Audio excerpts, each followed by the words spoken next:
Hi guys, and welcome to another episode of the Boxing Coalition. My name is Cam. Joining me tonight, Naota, Leon, and hopefully Dan may chime in later. He's doing something called work.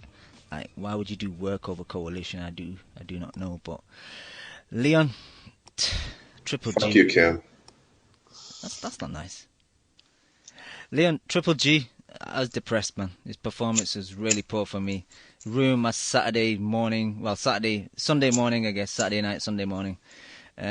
Overall, I don't know. I've got to give Jacobs praise because I didn't think he would do anything like that. It's difficult because he didn't do anything exceptionally. He just did a few basics pretty well, and I thought he was very unlucky not to win the fight. In my eyes, he won the fight. It's difficult because I thought Choco won his fight and he lost it on the cards, and I thought Jacobs won his fight and he lost it on the cards. What was your view of the fight? I won't get an echo. No, I can hear myself. But anyway, it wasn't a great fight. I think Triple G seemed very tentative, didn't he? He wasn't letting his hands go enough. I had Jacobs winning as well. By on the night, I had it 115, 112, but I watched it again and I scored that 12th round wrong. So I had him by a point, but I can see how the judges got to where they got to, if you see what I mean. Because I think there was a lot of swing rounds. I'd say there's at least 5 swing rounds. I think the fight was a swing fight, to be honest. There were so many rounds. Like, Kimo watched it back yesterday and he was messaging me and he says, look, one guy basically won a round by one punch that kind of landed clean and he took the round. And if you don't see that punch, you'll probably give it to the other guys. So it was just one of those fights where every round was so close. So there was only a few, obviously, the knockdown round and a few more where you could kind of 100% give it to one guy. Yeah, so I wouldn't say it's a robbery, but I'm not going to be the hypocrite to say that people shouldn't be absolutely raging. If they feel that way about a fight, they should be upset as they want to be. Like a lot of Twitter seemed to be on Sunday morning, especially I noticed a strong outpouring of Heyman fighters not being best pleased, but hey ho. Yeah, Naota, what did you think of the fight? I had a lot of fun watching it at the very least. I did see some people trying to really down the fight in terms of, I guess, action and everything. But I thought the action was very tense, it was very heated, where it's almost like you never knew when one of the two of them was going to land a big punch that would hurt the other one. And there were moments where both fighters I thought were stunned. Jacobs a little bit more so to the chin, and Golovkin a little bit more so to the body. But I enjoyed it. I had Jacobs winning. And I was one of the people that thought it was a robbery, especially in the immediate aftermath. I can see somewhat where people can have Golovkin winning, but not necessarily by the margins that the judges had it. And I think in order to get to where the judges had it, I think that you have to give Golovkin a little bit too much benefit of the doubt than what I'd be comfortable with actually giving him. And I thought that Jacobs had a lot of really good answers for a lot of what Golovkin showed him. And he did just a fantastic job boxing. He boxed in a manner that I thought that he was theoretically capable of, but I didn't actually expect him to be able to put into practice 100%. He really, really just solid skills. The way he switched it up, he kept switching southpaw, orthodox southpaw, punching from different angles, going down to the body, then going back up to the head. Sometimes counter punching Triple G when over Golovkin's jab, sometimes not. Sometimes he led with his jab, and sometimes he countered instead. Just the fact that he kept, I think, switching up his look is really what benefited him in a major fashion. I think every time he switched southpaw, he got hurt. I don't think that worked for him. I think that probably went against him. Honestly, I thought it worked for him. I thought a lot, especially because he was landing the left hand to the body repeatedly. Oh yeah, he was definitely doing good body work. He did really well. But I wouldn't say that he was right when he did the transition too. Right when he would do the transition from orthodox to southpaw or southpaw back to orthodox is when he would land big shots. Because I know there was one point where it's he landed he kind of touched him with a jab, just not a powerful jab, but he just touched him, hit him with a left cross, switched back to orthodox and hit him with a double left hook, one to the body, one to the head. I thought that was like one of the best combinations. I think it was like in the 8th or the 9th round, something like that. But that's when he was on top in those rounds there. That kind of between 7, 8, and 9, he looked the best he had looked in the fight, because, like Lim said, I've always felt nervous for Jacobs, where I never really felt Triple G was getting outboxed, certainly, and Jacobs was winning round, but I never felt he was hurt at any point particularly. Maybe a little bit perturbed to the body, but never really, you know. Well, I mean, I thought some of the way that he hunched over in those later rounds, as well as started initiating clinches, which is something that he never does, really. I think it kind of shows that body work really paid dividends in those later rounds, in a major fashion. But it then just shows, Triple G came back Jacobs and can won. hit. Yeah, but Triple G did win late rounds. So, I mean, it was a very close fight. I'm not saying that he was completely out of the fight. I'm just saying that, I mean, Jacobs definitely put his mark on it too. And Triple G's a warrior. I'm not trying to say that like he was so badly hurt to the body and he wasn't doing shit. And of course he's fighting back. He has very good punch resistance. I mean his all chin other factors regardless. His chin is what we've as solid as can be. As solid as can be. Yeah. So, if anything, the body is where you really want to aim if you're trying to defeat him. Yeah, absolutely. Do you guys feel that sometimes he got Jacobs into positions where in previous fights he would let his hands go, but in this fight he would kind of get him to the corner and then take a step back and not fully commit when he got him in those positions? Definitely. Because I don't feel like Jacobs was getting away from him like it wasn't a masterclass in defensive movement. I think he did very, very well with his lateral movement, but I think there was points where Triple G kind of, he was tentative, and that's probably because of Jacobs. Obviously, he's got a dig on him, hasn't he? Yeah, well, that and just the power as well. I mean, the thing is, Golovkin fights more defensively when he fights punchers. He started off more defensively in this fight the same way that he did versus Lemieux and Stevens. It wasn't until, I'd say, like the 3rd and 4th round where he really started turning it up and trying to really press him. But even then, I think that there was a certain wariness about him because he felt Jacobs' power, and I think in Golovkin's head, he was thinking, if he catches me with one of those shots and I actually don't see it coming, I could be in trouble. So I think he thought a little bit better and tried to be a little bit more methodical about the way he pressed Jacobs. And that somewhat worked against him because of the fact that he wasn't really putting it completely on the line in terms of his offensive structure. Yeah, I think you're right. I don't feel he was fully committed. I think when he got him hurt in that 5th round, I thought, he could be in trouble here, Jacobs. But he did very well to recover from that. But he was obviously landing some shots that were worrying Triple G. Otherwise, I think he would have tried to walk through him, and he didn't try and walk through him, did he? Yeah, no, definitely not. Yeah. The jab was very well timed, though, even though it was a bit slow. It was a really well timed jab from Golovkin. I think that was probably one of his best punches. That was his major punch. Yeah. For me, his urgency was really poor. I know you were saying before, Nato, that you kind of enjoyed the fight. I thought it was like a firework or a firecracker that was about to go off, and it never really did. There were times when both guys kind of engaged, but it just never kind of went off. It was just, you're going to think it's going to happen, you think it's going to happen, and then it's the 12th round and the fight's almost finished. And those the moments where they both did exchange together, they were both sloppy and missed a lot, don't you think? Like, it wasn't like the fight we watched beforehand. No. I think Jacobs was wild when he was swinging. I think Triple G was, landing a lot of cuffing shots and shots to the arms. So it was, it never really caught fire, did it? No. Yeah, it's almost like they had like a foot on the gas and a foot on the brake at the same time. Both of them. Where it's like they were ready to kind of trade, but not quite. They were still trying to maintain a defensive responsibility about themselves. Like somewhat took some of the air out of what could have been really just exciting exchanges. That's what I mean. They were kind of throwing wild shots rather than committed shots. Yeah. Great analogy, Naota. But just going back to Golovkin, there wasn't that many combinations. Even when he got close, he was trying to throw at times, but Jacobs' upper body movement was really good, especially against the ropes. He would just evade and then spin off and go back to the lateral movement.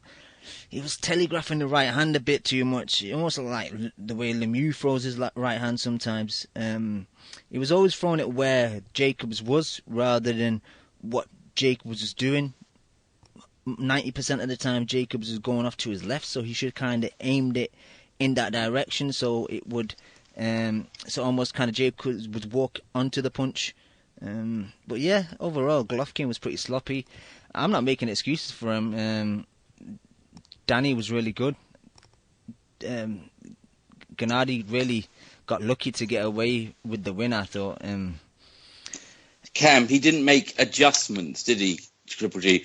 And the word adjustments, when most people say it, I don't think, they don't know what they actually mean by that. But, that would be a perceived argument about his exposure, exposure of Triple G, which seems to be a big topic. I'm surprised though, because the amateur fights he's had, I just do think it's a case of the last couple of years fighting like the weaker opposition. Because if you go back to some of his old fights, his body work was really good. Like it was very body work absent in this fight. The left hand, that kind of overhand left hook he does.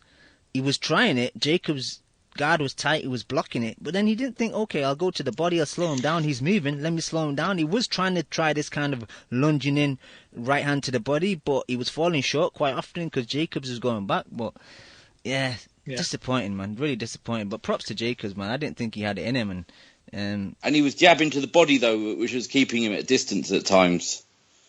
Jacobs, wasn't he? Yeah, that kind of up and down I thought jab. he did really good at maintaining his distance. Really good at maintaining the range. And I think you definitely could tell that he seemed a lot tall. He's a fair bit taller, it seemed to me. I don't know if I've seen many Triple G fights where he was that outsized, and that's maybe why some of those shots didn't work, Cam. Well, I mean, some of it is that, and also some of it was the fact that he was using that height and reach. He was like standing very upright, and really sticking the jab, like sticking it long ways, like leaning into it. Whereas Golovkin tends to be a little bit more hunched over, and I think the body shots kind of hunched him over even more so. So it's almost like Golovkin almost shortened himself artificially, and Jacobs was like lengthening himself. Yeah, because he was shortening himself to protect him. So he shortened himself to protect himself almost. Yeah. A bit. Yeah. Yep. Quickly, Mr. Fix in the chat asked, do you guys still pick him to beat Canelo if they ever fought? What's your view?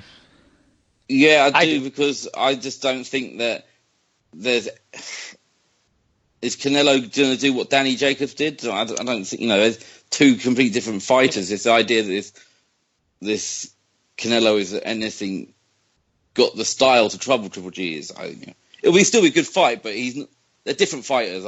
I don't think it changes much for me. Nikki? I think Golovkin beats him. The thing with people talking about, Triple G's been exposed. He's been exposed at the very top level of the sport. With a guy in Jacobs who is a big puncher, a excellent boxer, and he showed quite a few versatile skills in there the other night. Skills that not every fighter can really show. There's not a lot of fighters out there necessarily that can really keep switching up their look like that. A lot of the fighters that will utilize some of the tactics Jacobs used will only utilize that one tactic. You have a Lauer who will utilize that one tactic of, sticking and moving, but he doesn't have that same kind of lights out, put you to sleep, carry you out on a stretch of power. Yeah, Triple G walked through that. I think. And then you have like an Andrade who can kind of pull some of that off, but again, he doesn't have that straight up lights out power. Or even like somebody like a Jamal Charlo tends to take a little bit longer to readjust to what his opponent's doing than Jacobs, who was able to pretty much adjust right there on the fly as soon as he saw something different that he didn't like from Golovkin. So, I mean, as much as Golovkin has been quote-unquote exposed, I think the only guy I would favor to beat Golovkin is Jacobs at middleweight. So, I mean, insofar as somebody like a Canelo, Alvarez is really good on the back foot, so I think that he could, provide Golovkin with some trouble in a certain manner, as well as he has pretty good hand speed when he's throwing in combinations. So, I think he could probably rattle off a 2 or 3 punch combination in the same time span that Golovkin's throwing one. But at the same time, I do think that he isn't quite mobile enough or good enough with his defense in terms of like the torso movement and such, in order to really keep Golovkin from getting that full leverage power on him the way that Jacobs was able to do. Because Jacobs was able to utilize his height, his reach, the torso movement, the head movement all at the same time. And he had to do it all at the same time. And even then, he did get stunned a couple of times in those lulls. And, Alvarez has shown a pretty good chin up until now. We might see it tested a bit against Chavez, depending on how Chavez looks and if he's able to land a clean shot on him. But as of right now, I think that Golovkin is still too much for Alvarez. This exposed is a really weird thing, because if any fighter who loses a fight is exposed to a certain amount, but I think of someone being exposed when you fight elite competition, you get you get somewhat exposed when you fight exposed an elite opponent. Exposed to me is what Calzaghe did to Lacey or what Floyd did to Canelo. That where they're kind of almost to zip fights. Yeah, people are saying where they get like washed. Yeah. People are saying Triple G has been exposed because he went 12 rounds with a guy he should have supposedly knocked out. Yeah, in a close fight high technique. Look, he didn't. I scored it for Jacobs. I think he lost that fight, but I think there is a.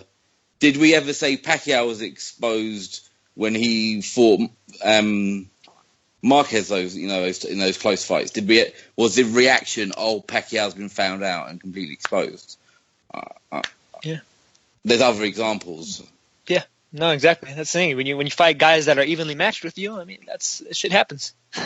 You get into close fights. I think there's a lot of people that are kind of spoiled with some of these fighters fighting much weaker opposition than them, so they just blow them out of the water, they whitewash them, or they knock them out so easily that they're not used to seeing actual pound-for-pound level fighters in close fights anymore.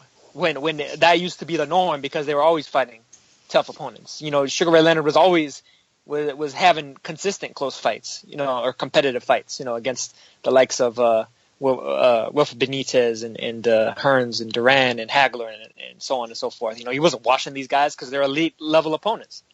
But I know people are going to say, "Oh, we're kind of overhyping Jacobs' performance because we picked him to get knocked out, etc., etc." But it's like Jacobs was that good on the night, right? So you've got to give him a lot of credit and say he's a better fighter than you thought he was, and he's done a lot better than anyone imagined he would do.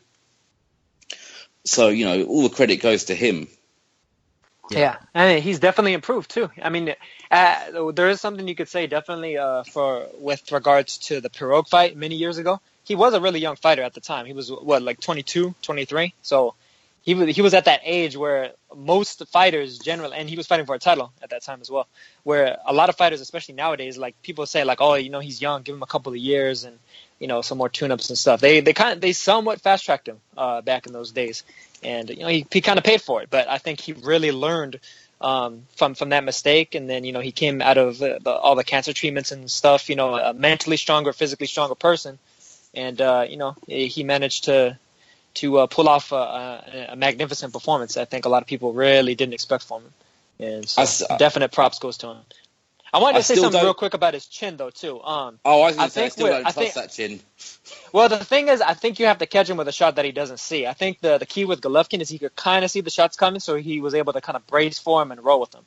With Pirogue, he was totally blind to that shot. Remember, Pirogue stuck that jab in his face, the right hand came right behind it.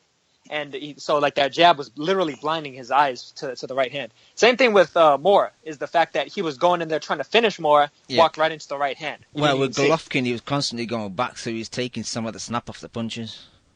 Yeah, both. But he was still getting. He still points and have his legs underneath him. You'd always still be slightly concerned when he fought the really top guys. Yeah, no. Like Charlo Charlo's got quick hands. I mean, and if he's coming up and means business, I mean, that's a great fight, isn't it? Yeah. No, that could be dangerous. Or if Jacobs was to move up, in the hypothetical, there's a couple of guys there that definitely have the hand speed and the snap that could maybe do something. But who knows? Maybe it's even get better if he moves up as well, depending on how much he drained for this fight and regain and all that stuff. Just quickly, is it likely now, the way the murmurs have been in the background, that Golovkin's going to fight Saunders in Kazakhstan for the WBO, and then possibly either, if the Canelo fight happens, if not, maybe a Jacobs rematch? But do you see Billy Joe giving Golovkin any issues? Will Billy Joe watch that performance and think, you know what, I might not instantly get knocked out? I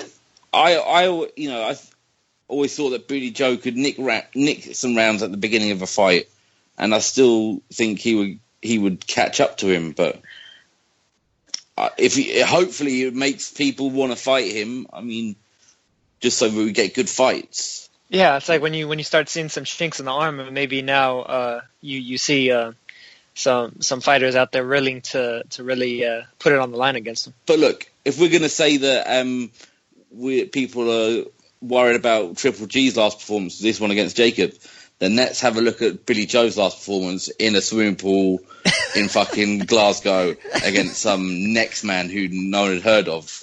Yeah. Let's be real about this. I still think Golovkin takes him out pretty nasty style. Billy. Although I will say that I think Billy Joe's definitely capable of more than what he showed in his last fight. Yes, of course. Yeah. I think a lot of that was him doing almost like the Chavez Jr. routine of I got this, and then he went in there and kind of paid for it. Dana, hey Cam, what's up, man? What's happening, Dan? What's up with the noise? Daniel, you were in the house on Saturday night. Yes. I know you said off air that you've not seen the fight back on TV, but just from your seated position, what was your view in the fight? I don't think it was that entertaining. I know not to say it was tense, which it was. I just didn't think it was that entertaining of a fight. Did you guys think it was entertaining? I didn't know. Yeah, I didn't really enjoy it all that much. And it was more of Golovkin's fault, just his inactivity. Why do you think he was so reluctant to throw? Do you think it was just because of Danny's work, because of his body shots? Do you think that had that much to do with it? I actually don't know. I was trying to think myself, because he did look flat. The whole performance was a bit flat. I didn't know, is he overtrained? Is he struggling with the weight now? Because even at the weigh-in, I know he's never looked super cut up, but he does look like he's just kind of got a lot of a water weight or something, where he looks a bit fleshy. Not fleshy like fucking Lemieux was, but it looks like maybe age is getting to him now. The weight, being at the weight so long, him having 3-4 fights a year, I think it's starting to take a toll. I think he might be where Hopkins was against Taylor, to be honest with you. That he might be able to use a move like Abel Sanchez was hinting at. Because I remember where I had a little bit of an argument with Kimo before, where I was saying that his abs and everything looked flat, the way he looked when he was drained for the weigh-in. He looked flat, like he really needed that carb up meal, to get his liveliness back about him. But I mean, I didn't think he looked sick when he fought Brooke, but I thought he looked just flat. Yeah, I was just disappointed with Golovkin. I mean, I gotta eat crow for shitting on Jacob so much in the past. I mean, he's obviously a very good fighter, but I think with these things, it's always somewhere down the middle, where Jacobs is obviously a lot better than what I thought. But at the same time, Triple G maybe isn't as good as I hyped him up to be as well, because obviously I was pretty much all over his nuts last week, and I do think a large part of his flaws against certain fighters, maybe like against Monroe and even Brooke to some small extent, maybe some of those kind of weaknesses weren't necessarily just him kind of taking it easy, but maybe it was partially just him having real flaws. Like I mentioned, I do think one other thing that I noticed is he doesn't really punch with his opponents in unison all that much, in the sense that he doesn't really throw while the other person is throwing. And I think that's like a sign of like a really top level guy. And obviously not every fighter needs to do that, but if Golovkin was able to do that, I think that'd be pretty nice. Just like his ability to counter punches while his opponents are throwing as well. it seems like everything that he does is tick for tack in terms of what his opponents does. And I don't know, man. I really don't know. I was just disappointed. I really don't have much else to say. I was just kind of like, I thought it was going to be a great night of fights, which the Chocolatito fight was, obviously. But this one, I don't really feel much of a need. Like I wasn't even that emotionally motivated afterwards. You know what I mean? Whether it was a robbery or a bad decision or controversy or whatever it may be, I was just not invested in the fight afterwards just because of the fight itself. That I was just like, it is what it is. Let him do whatever he wants. I was like, fuck it. I don't know. Everyone seemed to think that Jacobs won the fight at the Garden, and that's coming from a crowd that was mostly, I'd say, like 70% Golovkin. So I do think the people's opinion definitely matters in situations like these. Yeah. But look, let's be honest. Boxers with long careers into fights, up into like 40 fights, who fight at a reasonably high opposition, all of them have got one of these on their record. Yeah. A close fight where they got it, where a lot of people didn't think they got. Everyone's got one. Yeah. Mayweather Maidana. This is nothing. Well, Maidana. What was the guy he fought? Castillo. Yeah, Castillo, Oscar De La Hoya, Alvarez has got one. And Hopkins with Dawson and Calzaghe and. Yeah, you name someone who hasn't got one. I mean, it's just part of having a high level, long boxing career. Yeah. If it starts happening all the time, dodgy decisions, then we can maybe have a talk about, Yeah. His sliding and such. Yeah, him sliding and his position in the sport where he might get favours because he's a popular guy backed by a big thing. But at the moment, everyone gets one of these. Alvarez has had a couple already on some people's cards, Trout, Lara, Cotto, no joke. Matthew Hatton. Jose Cotto. Yeah. Well, the thing is, the best comparison was the Floyd Castillo one, because Alvarez, the difference between the Alvarez examples is that this perceived skill discrepancy between the two fighters prior to the fight wasn't as high as this, whereas admittedly so, like I just mentioned, we thought this was going to be whitewash, at least I did. So from that perspective, I'm like in a state of shock. Gotcha. Yeah. Dan, you made a great point before about the Golovkin being tit for tat, because I had a conversation with Kimo yesterday, and I said the same thing. Like when Jacobs would throw a combination, he'd be like block, block, block, reset his feet, come back forward.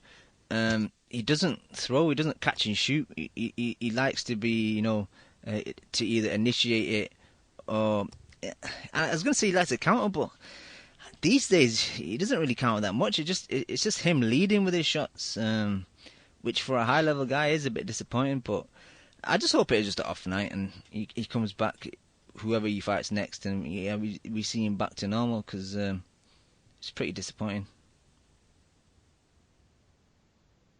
But the crazy thing is, remember the Guild when he caught the shot and flush, but he let his own shot off and hit him.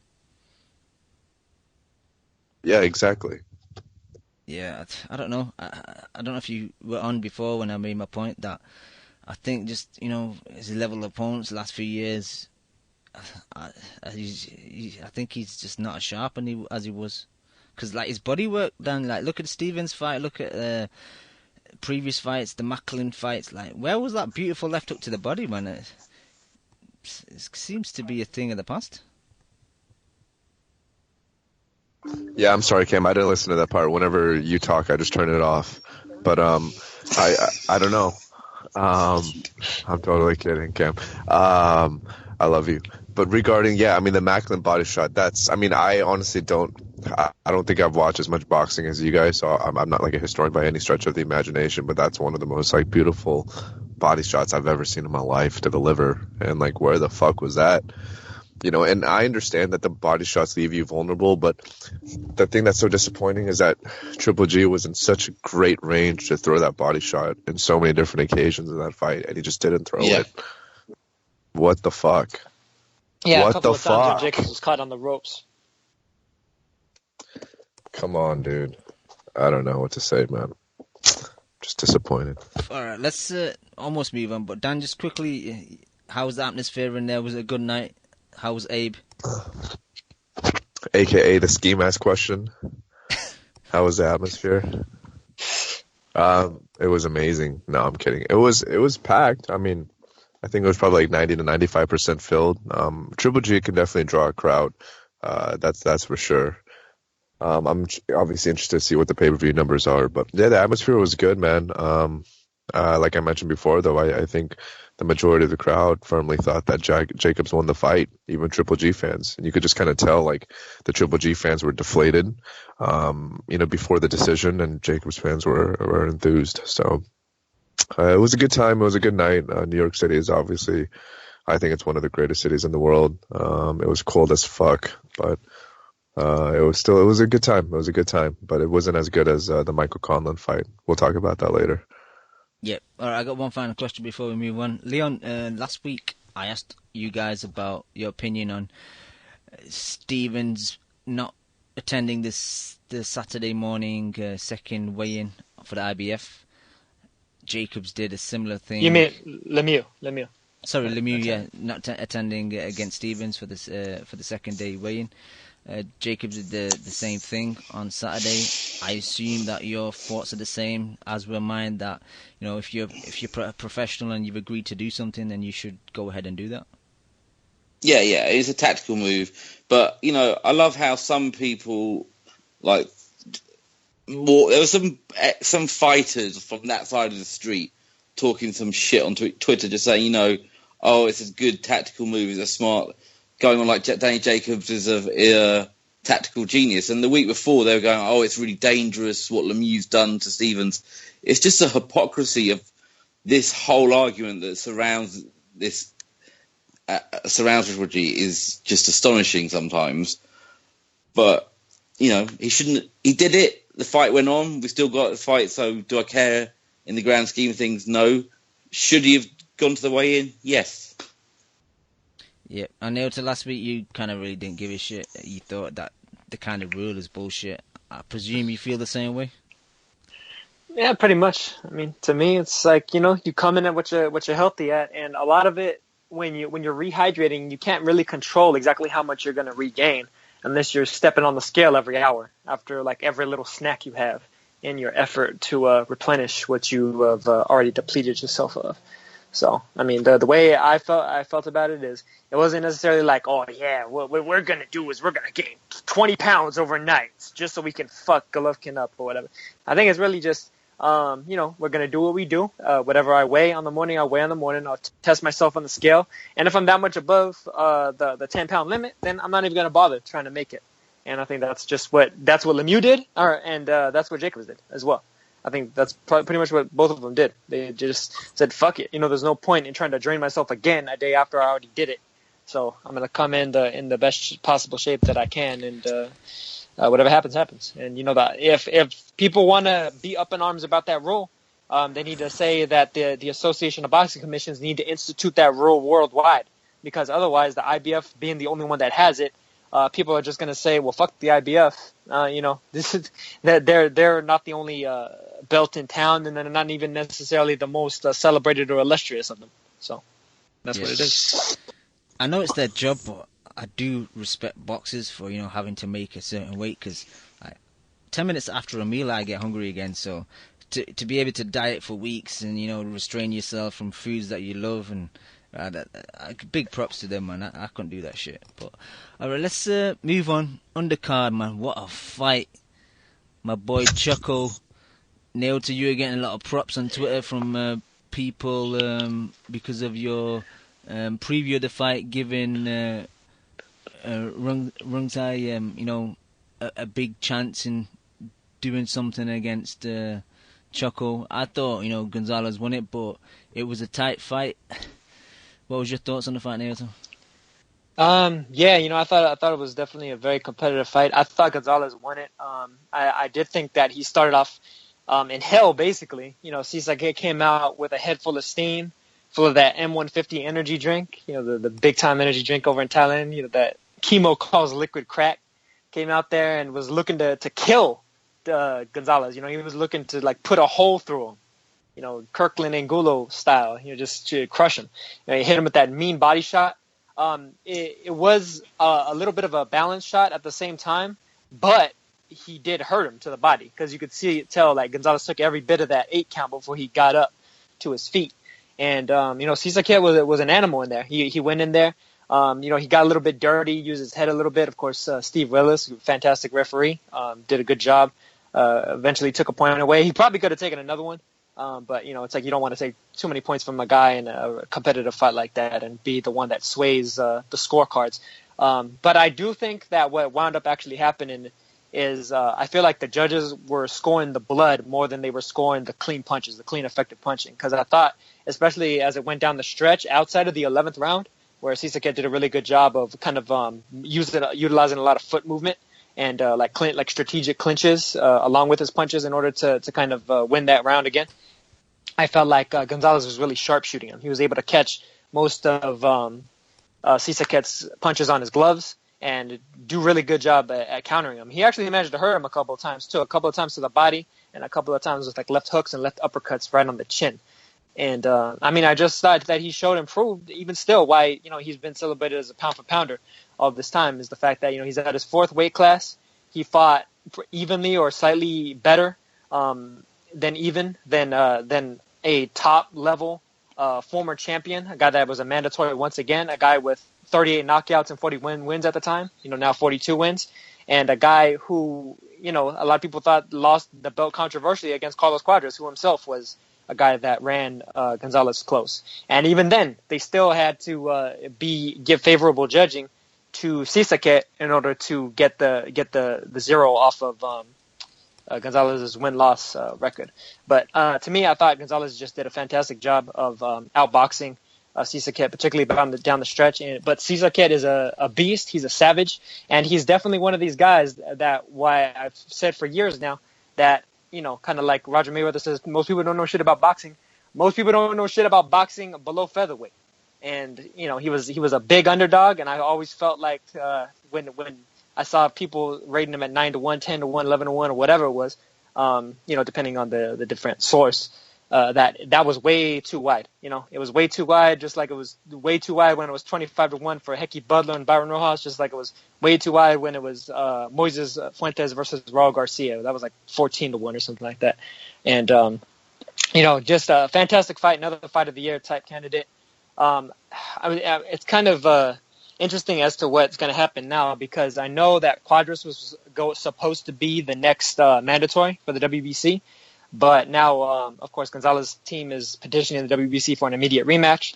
So I'm not sure if they're going to do Gonzalez versus Sisaket next, or if they might do Sisaket versus Cuadras 2 next, or exactly what's going to happen with that. I do know, in spite of the fact that Naoya Inoue, there was talk about him possibly moving up to 118, they announced that he's going to have his next fight at 115 still against TBA.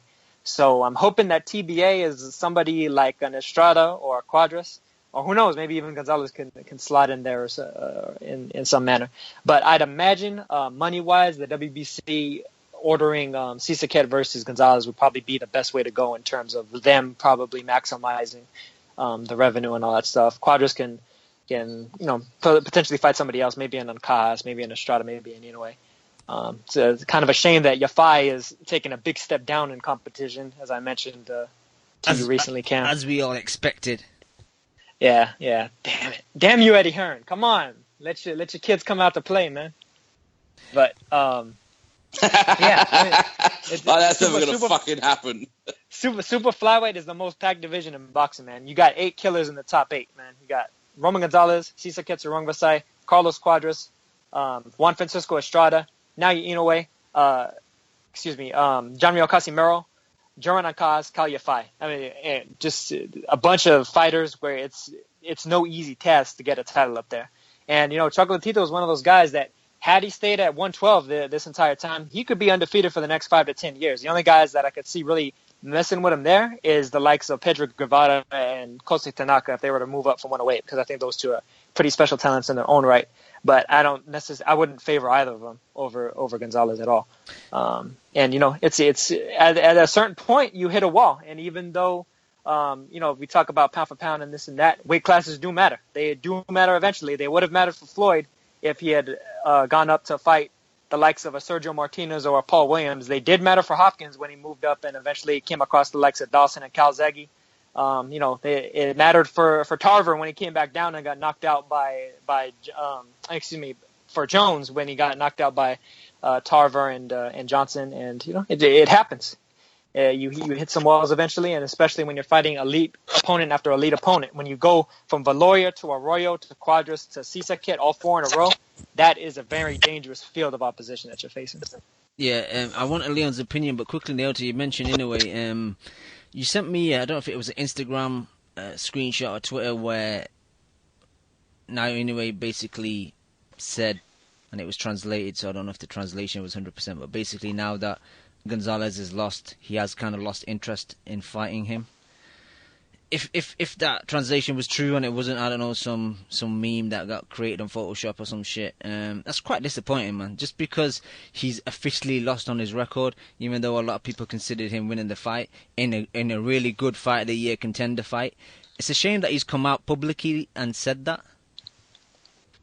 Yeah, well, and especially considering the fact that now they're saying that he's actually going to be defending his title, against a to-be-announced opponent. And I think it was May, like the middle or end of May. I'm trying to find the tweet where they actually announced that. But, I mean, regardless, there were people in the past that were trying to argue that he moved up from 108 all the way to 115 in order to avoid Gonzalez and Estrada at 112. And if he was to fight, somebody that was a clearly weaker opposition in his next fight and then move up to 118 without ever fighting any of the other champions, I mean, not necessarily the IBF and the WBA, because Ankaz already turned him down because he offered Ankaz the shot on New Year's Eve, and Luis Concepcion had turned him down for that also. Then, if he wasn't to call out a Gonzalez, a Quadras, or an Estrada, to me, I think that can be potentially looked at as a semi-duck, I guess you might call it, considering the fact that even at 118, the only guy I really would favor clearly ahead of the elites at 115 is Yamanaka. I think all the other guys, it tends to be a bit more up for grabs as to if they're really more talented and would actually win fights against these guys. I think there's more flaws with the other champions at 118 pounds at the moment. I mean, to me, for Inoue, he could wind up fighting Conlan or Cho next. I think he wastes both of them. I think you could probably fight them both on the same night and knock them both out before 12 rounds is even up. But yeah, I mean, it would be unfortunate if what happened with this decision of Gonzalez and Sisak and stuff threw a wrench into the most packed division in boxing and kept these potential great fights from taking place. Leon, Gonzalez versus Rungvisai. Sisakat. I don't know. I got it as Rungvisai. Call him SSR. Call him SSR. SSR. What a fucking fight, Leon. Oh, what a fight. I mean, I scored it a draw first time round, and then I watched it again, and my scorecard was all over the place. I just think I wasn't scoring it properly because you just didn't want to take your eyes off it or concentrate properly. You were just kind of mesmerised by it. But I thought he was doing well, and I think Gonzalez was suffering early on, but he came back into it and showed his skill set. Some of the stuff he does close up is pretty fucking special, isn't it? When he's avoiding punches at close range and then hitting the guy clean, it's a thing of beauty. And I think he did win it. I watched it a second time, and he won that 8-4. Yeah, he's a little warrior, man. He is. Blood everywhere. The cut man didn't have all the right equipment. He looked in pain every time that you went to the corner and they were trying to cut up stop the bleeding. He looked in agony. So to go through that again, he's been through so many wars, and he doesn't deserve to go out to have this loss, I don't think. Yeah, I didn't even mention that, though. The fact that his cutman didn't even have Avitine, the coagulant that the trainers use. They usually use a mix of adrenaline 1 to 1,000 and Avitine in order to constrict the blood vessels and the clot it. The Avitine is the clotting agent. And them not having that, I think, could have potentially cost him the fight because he was bleeding like a pig everywhere from the head clashes and then the follow-up punches that Cizek was able to land. And, they're like the entire mat. I mean, I saw that picture you posted in the chat, Cam, that was speckled in Chocolatito's DNA. And so was Cizek, matter of fact.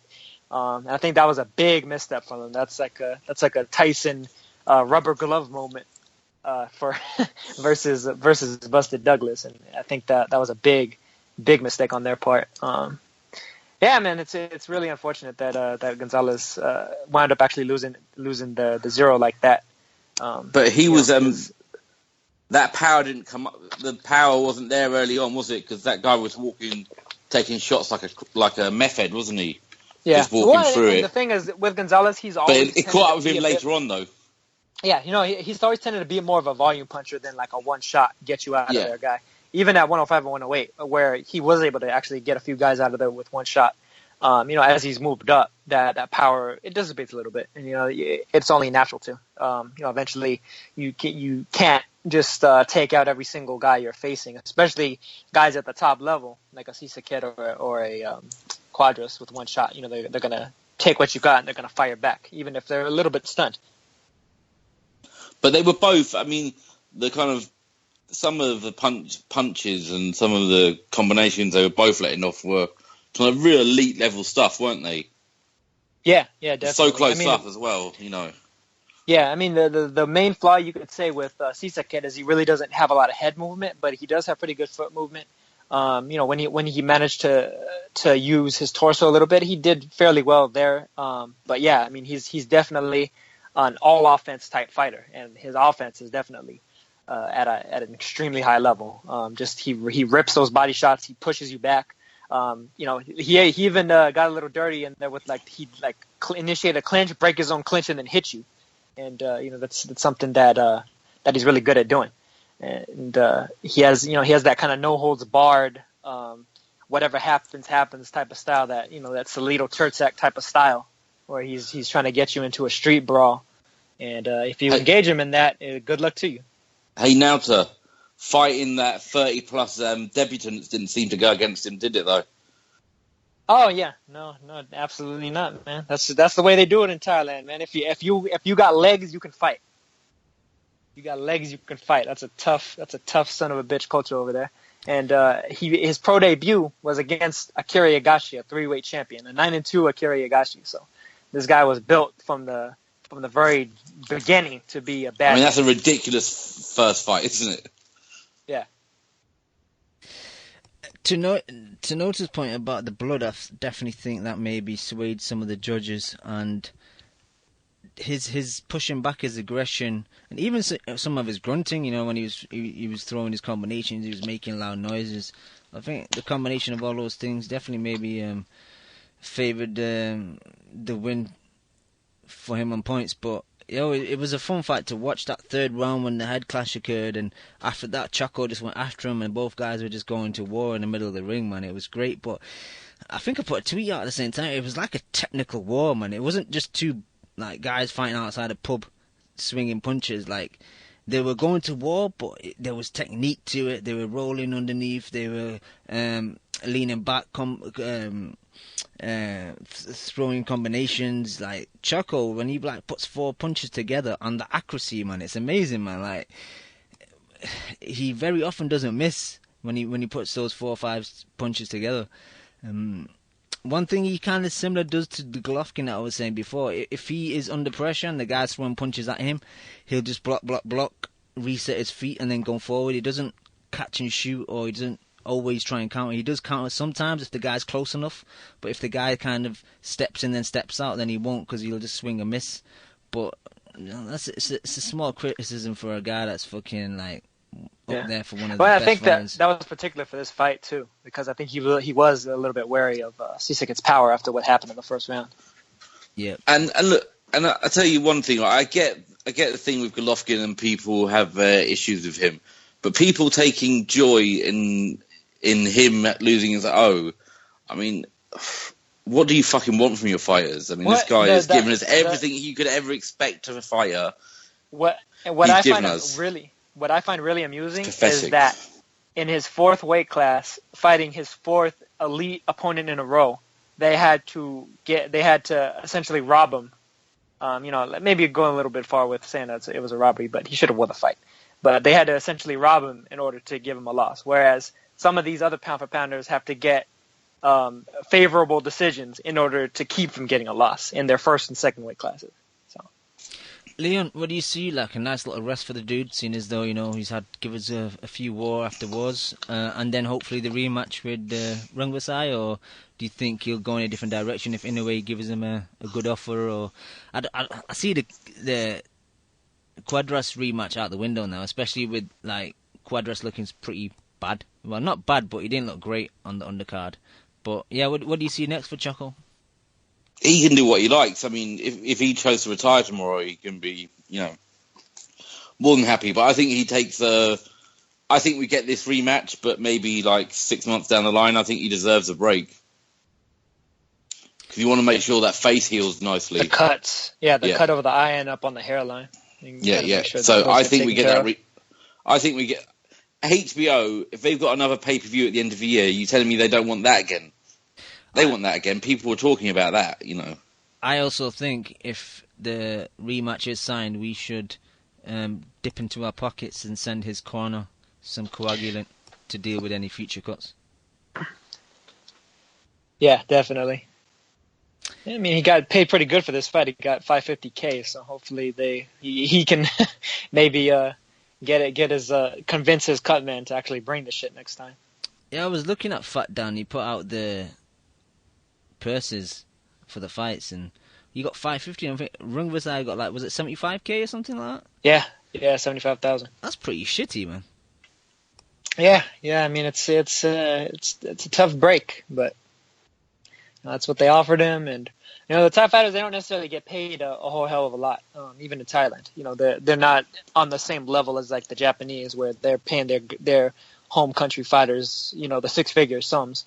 They can get over six figures, but it tends to take a little bit more than just your average opponent, or you have to be reigning for a little while. Eventually, Pongsak Wongyang Kam ascended to that kind of mid to like low to mid six figures level, but it took him a number of years in order to actually do that. Sisakh's not there yet. They should be, these little guys should be praised because these are the kind of persons they get to be the challenger. You got to take this kind of money, haven't you? He'll get paid more next time. Yeah. Oh yeah. Deserving or not, Sisakhet scored probably the second biggest win a Thai fighter has ever actually won on the world level. The only one that really outranks it is I mentioned it on Twitter was Saman Turong versus Chiquita Gonzalez, the legendary Chiquita Gonzalez from Mexico, when he knocked him out in the 7th round and retired him. But just impressive fighter, impressive fight. As for Gonzalez, his team is petitioning for an immediate rematch, and Gonzalez himself said that he wants the immediate rematch. But if they don't grant it or Sisakhet doesn't want it, it's no problem. They'll go in another direction. So we'll see exactly what happens. Sisakhet said he was open to it, so hopefully he doesn't renege on that and try and go a different direction. But I can't imagine he would do that, though. I think it's too much money for a rematch for him. And funny enough, I think this actually might work in HBO's favor because I think a lot of Gonzalez's moving up in weight has been kind of by design from HBO and K2 in order to justify them paying him more money. And so with the loss, I'd imagine that his contract is structured in such a way that they don't necessarily have to pay him this much for his next fight. So Sisakhet might get a slightly bigger cut of the money, and Gonzalez's pay will unfortunately wind up probably getting cut a little bit, maybe 100K or so. But it's anyone's guess. I could very well see him headlining again against Sisakhet because I think the fight kind of sells itself. Fantastic fight of the year candidate in a rematch.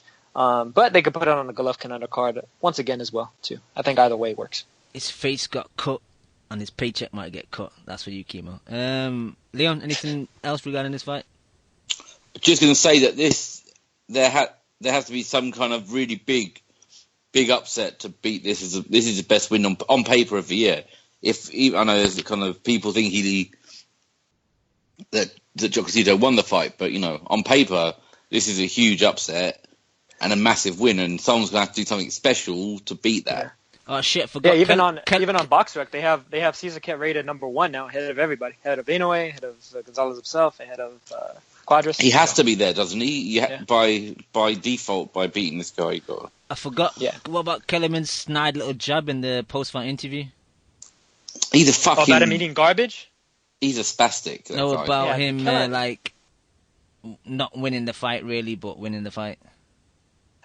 Kellerman's really bad about that, man. Like, I mean, even me, somebody that doesn't think that he won the fight and had Gonzalez kind of closely but clearly winning it, I wouldn't have come at him like that. To me, it's like, well, the way you want to ask him is saying like, you came from a tough, fighting background, and with a number of losses early in your career, and now you've ascended to the highest of the heights in the sport of boxing and defeated the #1 man out there. How does it feel? That's the way that you put it. You don't say like, you were eating out of the garbage can. But also, some people think you won, but I don't. How do you know what I mean? Very condescending from Kellerman. I know everyone loves those stories, but I just don't. Let's talk about the fight. He just won the fight. He doesn't want to go back to the fucking those. It's just Kellerman trying to tell one of his little stories. You were once a crackhead, and now you're a world champion. How do you? They already said that Cesar Cat was was homeless and poor and all that stuff in the fucking preview in the little footage that they show you, like right before they're about to fight. And they show you the fighters' histories and shit. You don't have to bring that up to him in the interview where, he's not poor anymore. I mean, so even 75 grand goes a pretty long way over in Thailand. So, I think he's going to be eating good over there for a little bit. He just looked like a heartbroken girl, didn't he, Kellerman, in that interview? It was rubbish. Yeah. Yeah. All upset and cry face. He was a little wanker. Bitch. All right. Should we move on from this fight? Talk about Quadras. Sure. I was pretty disappointed with his performance. Again, he was a bit flat. Carmona's movement was pretty good though. Like he was kind of in and out, making Quadras miss a lot. One thing I loved that he did against Chocolito was like the combinations. I think I said it in the post-fight show that Quadras would like throw nothing less than like 4 or 5 shot combinations, but they weren't really there this time. They were throwing 1s and 2s. His double jab was decent, but Carmona's body work was pretty good. I had it a draw. I think Quadras got lucky to get a win, because I could even see maybe Carmona scooping it just from some of the clean right hand and left hooks he was landing on Quadras. And yeah, pretty flat performance from the guy that was talking shit to Choco throughout the whole week, and tagging him in memes and giving him a doll at the press conference. Yeah, Barbie doll. Yeah, it's pretty.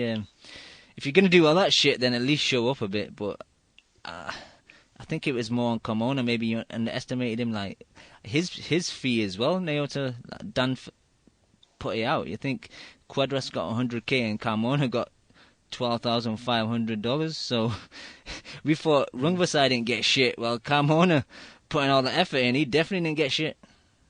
Yeah. I mean, he was somewhat fortunate to get as big of a fight as that, though, considering the losses that he recently had. You don't necessarily always see a guy that just fought for a title come back and get that. But honestly, I kind of disagree with you, though, Cam. I thought Quadras won the fight fairly handily. I thought really Carmona didn't start winning rounds until he landed that low blow combination. Then he managed to snatch up a couple. But to me, I thought Quadras was always just a little bit of a step ahead, and I thought Carmona was being very negative and not trying to win the fight, but trying not to lose the fight. And Quadras fought. He seemed to pretty much be coasting the entire time. He fought somewhat the way that he's fought a lot of his fights outside of like the Gonzalez and the Cesar Cat fight. I think largely because of the fact that Carmona wasn't really pushing him and pressing him. So he tended to just kind of rely off of 1 or 2 shots here and there, and his foot speed, and then clowning around a little bit. And he probably shouldn't have done that quite as much as he did. And I think he kind of paid for it too, because I think Carmona took exception to that, and that's part of why he started hitting him low. But I mean, it was kind of a pedestrian performance from Quadras, and it might have hurt him in terms of actually getting that WBC title back too, because I'd imagine, based off of the 2 fights, that the WBC might rule for a Cesar Cat versus Gonzalez rematch instead of slotting Quadras back in there right away, simply because of the optics of it. But I mean, I thought he won the fight fairly clearly. I thought Carmona was always going to be a fairly difficult opponent, though, because he's one of these guys that he doesn't necessarily do anything special, but he does everything pretty solidly. And he gave Naoya Inoue a pretty good amount of trouble as well. He won a few rounds off of Inoue in a 12-round bout. And Inoue wasn't able to ever knock him out either. He hurt him a little bit in the 12th round, but I think that's where he actually wound up breaking his hand, and it didn't work out for Naoya. But Carmona's a tough guy at the weight class. To me, I even said it before. He's a top 10 level opponent, and in a weight class that's full of just mean SOBs. And Quadras got the victory, and that's kind of all you can ask for. Sometimes there's these fights where you gotta win this time and then look good next time. But I expect him, if he was to fight a Yafai and a Kahas or an Inoue, he'll turn it up to that next level again. And we'll see a much more exciting fight. Or Estrada as well. To me, I think Quadras Estrada would be a great fight. That's probably the fight I want second most after Estrada versus Inoue.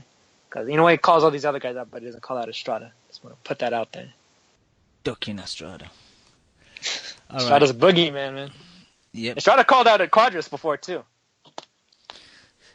He's like the person that no one's mentions in that division. But yeah, it's a shame. Ryan Martin was on the pay-per-view.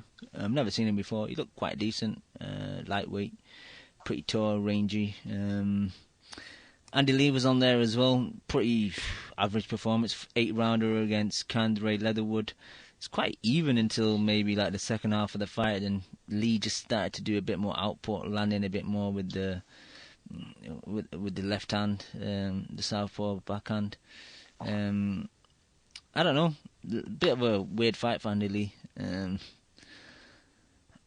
don't know. Yeah, I like him, but this fight kind of proves nothing. And the problem with Lee is, we've seen it in so many fights. It's like he's not willing to engage. Like he'll feint and he'll gesture, and like I think they were doing it for the majority of the first round, where they didn't even throw a punch, and then the crowd started booing because nothing was happening. And a lot of his fights are like that. The Billy Joe fight was like that. The Quillen fight was like that. He's just not willing to engage. It's like he doesn't want to get hit, so he's thinking, well, I won't throw anything, so I won't get hit because he's not going to throw anything back. And there was. It comes from being knocked out a few times. So. Yeah, that does happen. You kind of get scared of getting hit, but then if that's the case, I think you should hang up the gloves because you are going to get hit in boxing. And I think that chin's gone, Cam. It's cracked. Well, Billy Joe, lit him up, didn't he? A good couple of times. And Billy Joe's, he's not a massive puncher, is he, Billy Joe? Exactly, but they were good punches, and he did well to walk him into them. But I mean, he was in trouble in that fight. Although he came back well, but I'm just saying that he seems to be getting hurt regularly now. Yeah, I mean, Quillen isn't a light puncher, and neither is Chavez, so there could be some residual damage from those type of fights on that jaw of his. But I mean, Andy Lee, though, like I think we've seen over the years, he is the fighter who he is. He's not going to change very much at this stage or at this age, and that's the type of fighter he is. He's going to be the guy like a Keandre Leatherwood, but at the top level, he's probably going to lose most of those fights unless he could land that nasty right hook, which is still elite level power. But other than that, the other fight too. What was his name? Ryan Martin. Yeah. Yeah, Ryan Martin, I thought did pretty well, albeit against a bit of an overmatched opponent in Bryant Cruz. But I'll be interested to see him in the near future. Looks like a pretty good lightweight prospect. So have you seen it before? I think I have seen him once before. I can't remember on which card specifically, to be honest with you. But I thought he did pretty good though. Yeah, just looking. I think he was on that Shabransky Barrera card. Fantasy Springs that might have in been December. It. Yeah. All right. Are we done on the HBO pay-per-view? Yeah. All right. Let's take it back to Friday, St. Patrick's Day. Michael Conlan, I think for a debut, he had like the longest intro and build up to his fight on the video screen. It's pretty crazy, man, how much effort and time was spent on a guy making his debut. But Leon, did you catch this fight on Box Nation on Friday? No, I haven't seen it yet, so I have nothing to add. No problem. Nikki? Your thoughts? Well, I mean, pretty good first debut. I thought he had a little bit of issues with Tim Ibarra, was his name? Or Ibarra. Timo Ibarra, something like that. Ibarra, yeah. Yeah. Had a little bit of issues in the first round. Managed to kind of put it together a bit better in the second round. Got got a little bit of that first fight jitters, that anxiety. Let it flow by the wayside, and then he was able to stop him. And I thought, he did fairly well. I still see some holes there that I had even seen back in the Olympics when he had his nice little run up until getting robbed against Nicotine. But with him, I do kind of worry about some of the same openings that Jamie has. I think that he might have some of those same openings. I think he might be a little bit more naturally talented than Jamie. But I think those openings could potentially bite him in the ass when they step him up to the major level. I wouldn't try to rush him. He's still young. He can still develop. And I thought he's a pretty okay looking prospect though. Not necessarily the type of fighter that's going to light the world on fire within the next couple of years in terms of performance critically. But somebody I think that can definitely get a lot of fanfare on his way up and be built properly, and that's something that Top Rank does extremely well. What channel was this on in the States, Nicky? It was on Unimas, the major Spanish channel that has like solo boxeo, and they have fights almost every weekend. Did you have Spanish commentary or English? Yeah, no, it was Spanish commentary. We had Algeria on the comms along with, I can't remember, I think it's Dave Bontempo, I might be wrong, but it was one of the regulars we have on international feeds, and Algeria is pretty decent. I thought he was giving good commentary as the fight occurred, but yeah. Conlan, I thought second round he was a bit tight. It seemed like the occasion got to him a bit, headlining, big decent crowd in the basement of Madison Square Garden. He was missing with the right hand. I think he was looking for the right hand a bit too much. He wanted to basically just nail the guy and get a knockout straight away. The jab was pretty decent. I don't really understood his theory of switching southpaw. I'm not too high on his amateur pedigrees, but I don't know if that's something he did a lot in the amateurs. But he didn't seem too effective when he did it against Ibra. But in the third, when he started, putting punches together and he kind of loosened up a bit, he wasn't as tight as he was initially. Benji Estevez jumped in and stopped it. I think, overall, as your first debut, it was a pretty good performance, and he said it himself. He said like the nerves kind of got to him a bit in his post-fight. So, I'm gonna like to see more of him. He impressed me, even though he did get robbed in the Olympics in that fight against the Russian dude. But the jury's out, man. It's hard to 100% get behind someone straight away because you want to see a bit more from them. You want to see how they occur, how they react under pressure and shit like that. So I like the kid. He seems like I think he's a lot better than his brother. I like Jamie, but Jamie's his talent level is kind of restricted. I think he's kind of reached his ceiling where I think Michael's got a lot more talent than Jamie has. So I'm definitely gonna follow the ride and see how he gets on. And that's about it. Undercard wise, I don't know if you've seen this dude before, Alex Saucedo. I don't know if Unimas shown the fight, nailed it, but first time I seen him under the tutelage of Abe Sanchez. Pretty decent from what I saw. His opponent Johnny Garcia, I don't know if he was a decent opponent, but Saucedo was putting his punches together. Right hand, left hook was working well. He's got a nice left hook / left uppercut to the body. Pretty decent performance, and another dude that I'll probably keep my eye on. Yeah, Saucedo. I think he was a big part of the reason why this was on Unimas as well. He's one of these prospects, undefeated prospects at welterweight. 24-0 with 15 knockouts. So I mean, pretty solid little record under him so far. He's just the last I'd say about 2 years started fighting guys with positive records. So maybe 1 or 2 losses, no more than that. Garcia incidentally had a few, I think 4 losses or 3 losses going into it. But I mean, Saucedo took care of him, knocked him out quicker than anybody ever has in 2 rounds as opposed to 5, which was his other 2 stoppages. And he looks like he might be a bit of a real deal at welterweight maybe in the next couple of years. 22 years old, good height and reach for the weight class, 5'10", 72 inches, and he looks like a pretty interesting fighter.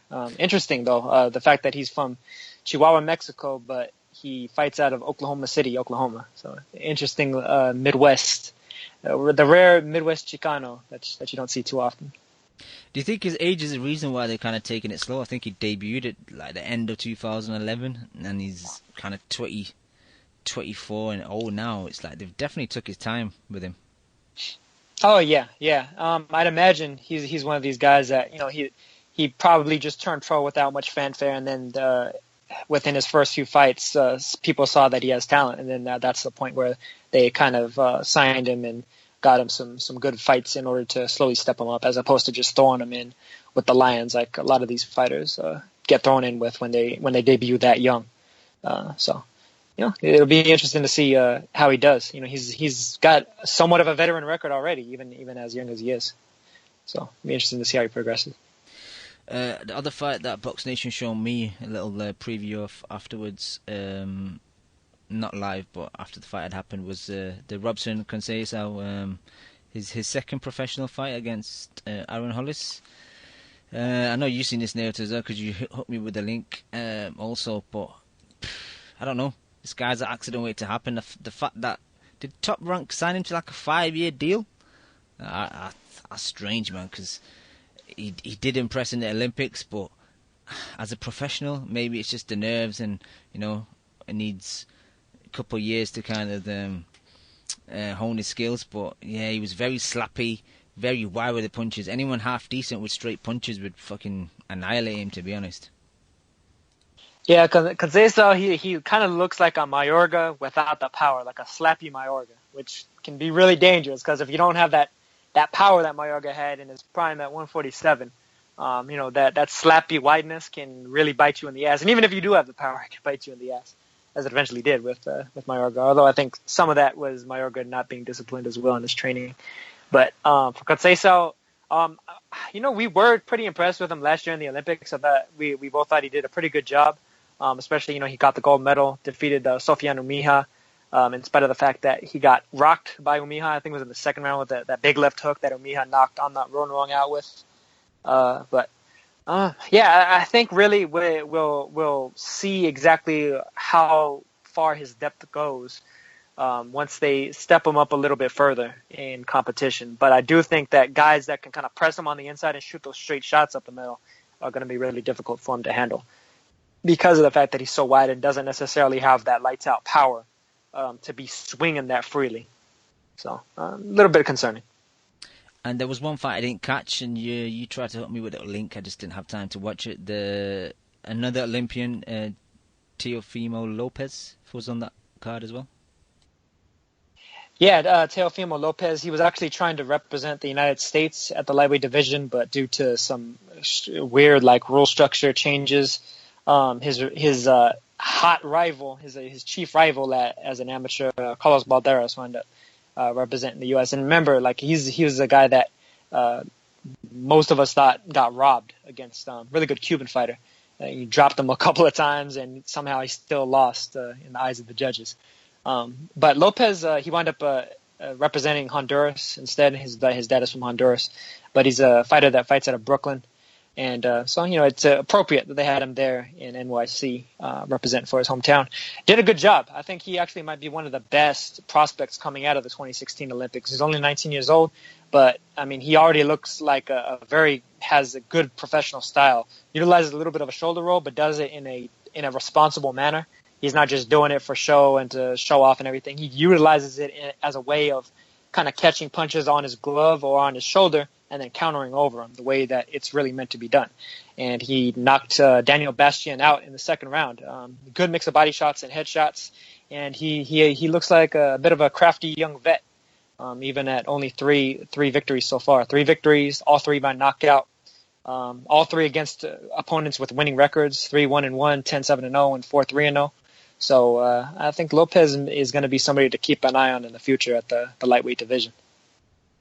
Leon, how the fuck does Naota remember like who beat who in the Olympics? Like the Olympics to me were like a blur. The only guy I remember in the Olympics was that homie Martinez from Colombia. That's the only guy I remember.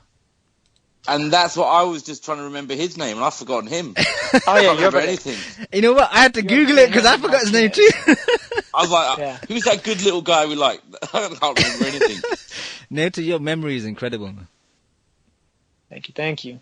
Are we done on this card? This New York Friday night St. Patrick's Day card?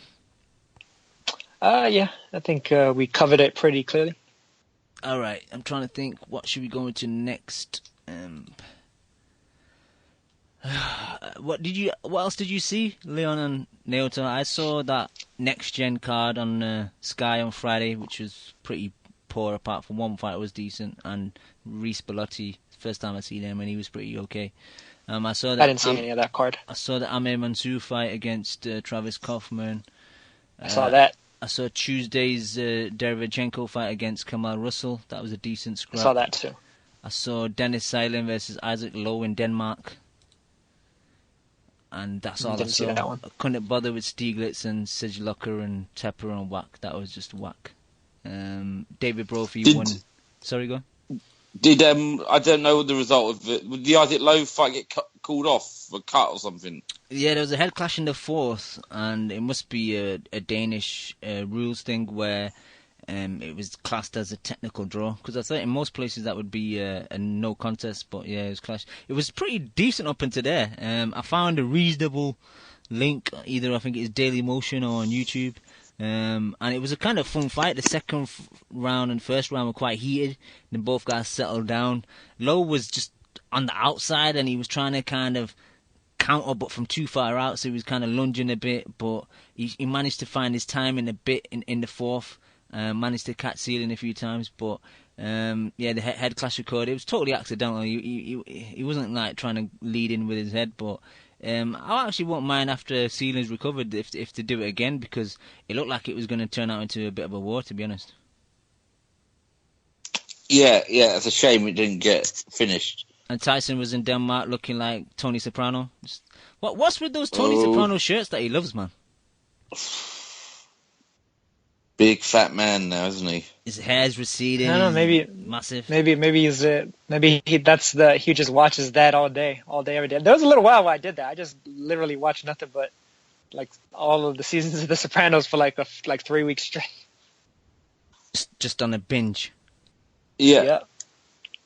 I watched a bit of that next gen card. That was all right, wasn't it? It's just low level stuff, like stuff I think. It's easier for Frank to get away with it on his channel. Like, it stands out a bit on Sky, doesn't it? Yeah. Like, it shouldn't be on there. Well, I've got a like, few... If you're paying for Sky, that's not... No, I said last week that should be kind of Matchroom or, Fight Pass, or maybe like on streaming live on SkySports.com or something. Not actually on one of their main channels on a Friday night. I don't think it should be part of that. But a few other like bugbears of mine were... Johnny Nelson on commentary, he was fucking horrible, man. Well, that's not a surprise or news. It's not, but like it was still like remarkable how just bad horrendous. He was. Yeah.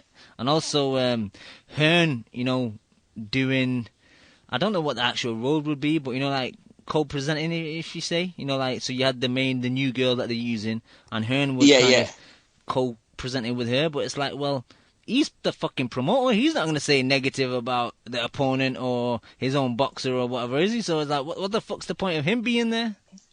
And you could see he was having to call it a bit fairer, wasn't he? And he was struggling. Yeah. Because some guy got, was it the super middleweight fight where the away kid felt like he got robbed, and a lot of people did as well. Yeah, the fight of the night for me was that Alan Higgins versus Craig Richards. Super middleweight, yeah. The area fight. And it was kind of one of those fights where Higgins had the output and the aggression, but a lot of his shots weren't landing clean, and Richards had the cleanest shots, but less output. So I actually had Higgins winning just from his aggression, and he was forcing the fight. But yeah, Jeff Hines, the ref, he's actually scored it. He gave it to Richards, which I thought was a bit unfair, because when I was looking at Twitter, most people kind of agreed that with me that Higgins won the fight, so it was a shame that he didn't and Richards won it. But that's what you get when you have like the ref judging. Sometimes he has his own view. But the first time I seen Bellotti, I was quite impressed. Dai Davis, kind of journeyman, got stopped in the third round with a nice right hand. But from Bellotti, nice combinations, good body work, got a really nice stepping double jab. Cut off the ring very well. He was a bit kind of like hyped up because he's like the headline for the first time, and he's still relatively kind of new to the game, but decent. The only other thing that made me laugh was just did you see the state of York Hall, Leon? I know you've been to York Hall a few times. It looked like York Hall was transformed into a nightclub for one night. Yeah, it was empty in there as well. It looked well empty, didn't it? It was, it was strange. Too much lighting in the room, definitely. Yep. All right, let's move on. Did you see the Mansour fight, Leon, with Kaufman? No, I'm not wasting my time with them. All right, I know you saw it later. You were saying. Yeah, I saw it. Honestly, I thought it was a pretty boring fight. There were some people online apparently that were saying that it was a fun slugfest. I thought it was pretty awful, to be honest. I mean, I thought Amir Mansour clearly won the fight, utilizing a pretty awkward style of boxing that I don't really think suits him. It kind of I told Luki on Twitter that it kind of reminded me of Mike Alvarado outboxing Brandon Rios. Well, it's like he's not really like an outboxer like that, but what he was doing just kind of worked against Kaufman, and Kaufman, looking as out of shape and flabby as he did, wasn't able to really cut off the ring. There was a couple of good exchanges here and there, but it was just long moments of kind of muted jabbing from Mansour and ineffective aggression from Kaufman, and a lot of clinching as well. And I just didn't really enjoy it. Pretty pedestrian win for Amir Mansour. I didn't think either of them looked all that great, but once again, I largely chalk that up to just an awkward styles matchup. Sometimes things like that happen.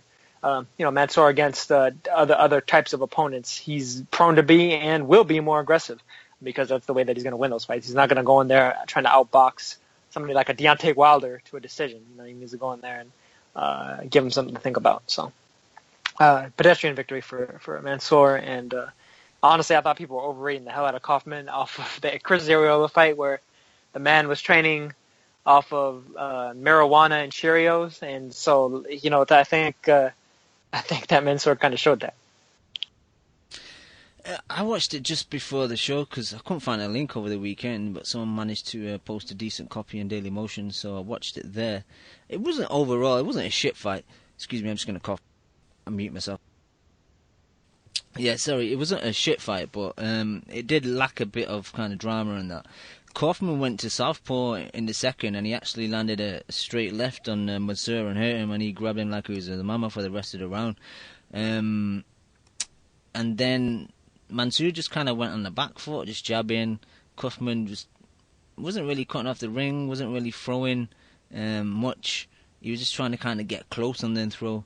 So Amir was just using the jab, using a kind of check right hook and straight left down the pipe as well. I had it quite convincingly towards Mansour. I had it 117, 111.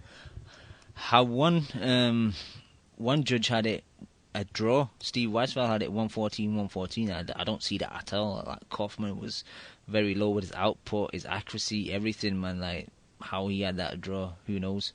But it should have been a UD for Amir Mansour. But I don't know. Mansour's 44, man. He's still in great shape, I think he still gives a couple heavyweights problems. He's got a decent power for a big dude. I think he came in at like 225. He's light on his feet, and when he was on the back foot, his footwork was pretty decent for such a big dude, and especially heavyweights. They don't usually lack footwork, but he was quite like moving around quite freely, and he didn't really look like he has like got concrete in his shoes. So. I've always had a soft spot for Amir Mansour. I don't know why, but hopefully someone gives him a shot and he gets a chance at a title, whatever that means these days. Titles don't really mean shit. Or if maybe just a big payday or something where you can think, well, right, I made a good check, I can retire. So yeah, that was about it. I know David Brophy fought in New Zealand for the super middleweight Commonwealth title, beat Zach Dunn. didn't watch that. And Robert Stiegler's fought to a draw against Sejloko in Germany. And Tepper lost to Marius Wack on the same card as unanimous decision. That was really about it. And don't forget who else won on the weekend. I don't know. Beefy. Oh, Beefy yeah. Smith and his sneaky little fight. Actually, yeah, I'll get to that in a minute. I'll get to that because that was in a kind of like stuff that we've seen during the week. But just lastly, I forgot to mention the Derevyanchenko fight from Tuesday on Fox Sports. You didn't watch this, did you, Leon? Nope, I didn't know about it. Naoto's not a bad fight up until the stoppage. Yeah, I thought it was pretty even. I thought Kamal Russell actually did a pretty good job early on of utilizing his jab and reach to tag Derevyanchenko quite a bit, showing a pretty significant weakness that I think Derevyanchenko has. As good as Derevyanchenko is when he's on the inside and just running roughshod over you, he has a lot of issues with straight punches up the middle. Yeah. And with a guy that's able to utilize timing and reach properly. He was able to eventually kind of walk through what Russell was throwing because he wasn't throwing anything particularly hard. And, you know, he got the stoppage, but I don't think Derevyanchenko is really an elite fighter. I think if they've been trying to hype him up for somebody like a Golovkin, you know, I could see Golovkin's team saying like, hey, you know what, we had a hard fight against Jacobs. Let's get another highlight reel knockout because he will highlight reel knockout Derevyanchenko. Believe that. Derevyanchenko is going out. I would have to probably agree with that, but his performance against the Jamaican dude, I think it was his second fight in the States, man, Kamal Russell, it was good, man. One thing I was interested in, both guys were getting caught with right hands and left hooks, and Derevyanchenko, one thing I've criticised him in the past, like his upper body movement hasn't been the greatest, but he was kind of rolling on the punches a lot more. Body attack was decent, and when he did hurt Russell, he did jump on him and get him out there. Like he did finish him, which is good to see. A lot of guys like let guys off the hook. He definitely didn't do that. But yeah, that's the only fight I saw on the card. I know Kemo's cousin, I mentioned it last week, he was back on this undercard. He got a decent stoppage over Jackson Jr. I didn't see the fight, I just saw the stoppage, but it was only one round anyway, so I've probably seen all I needed. Yeah, that's about it. Did you mention the Granat Dimitrenko? No, I didn't. I saw the knockout on Twitter, though. Someone posted a video on there. Yeah, that's pretty much all you needed to see because it was only one round. But, yeah, Granat got fucking flatlined, man. He got dropped with a big right hand and then got completely concussed with the follow-up. So there goes that prospect from Sweden. Had a nice knockout record going, but it looked like he's one of these killer be killed type fighters, and Dimitrenko did the latter to him. So the big setback for him because Dimitrenko is definitely not even what he was 8 years ago, back when he was a bit of a prospect himself. Now he's pulling the upsets over prospects, doing a little bit of a Luis Collazo impression right now.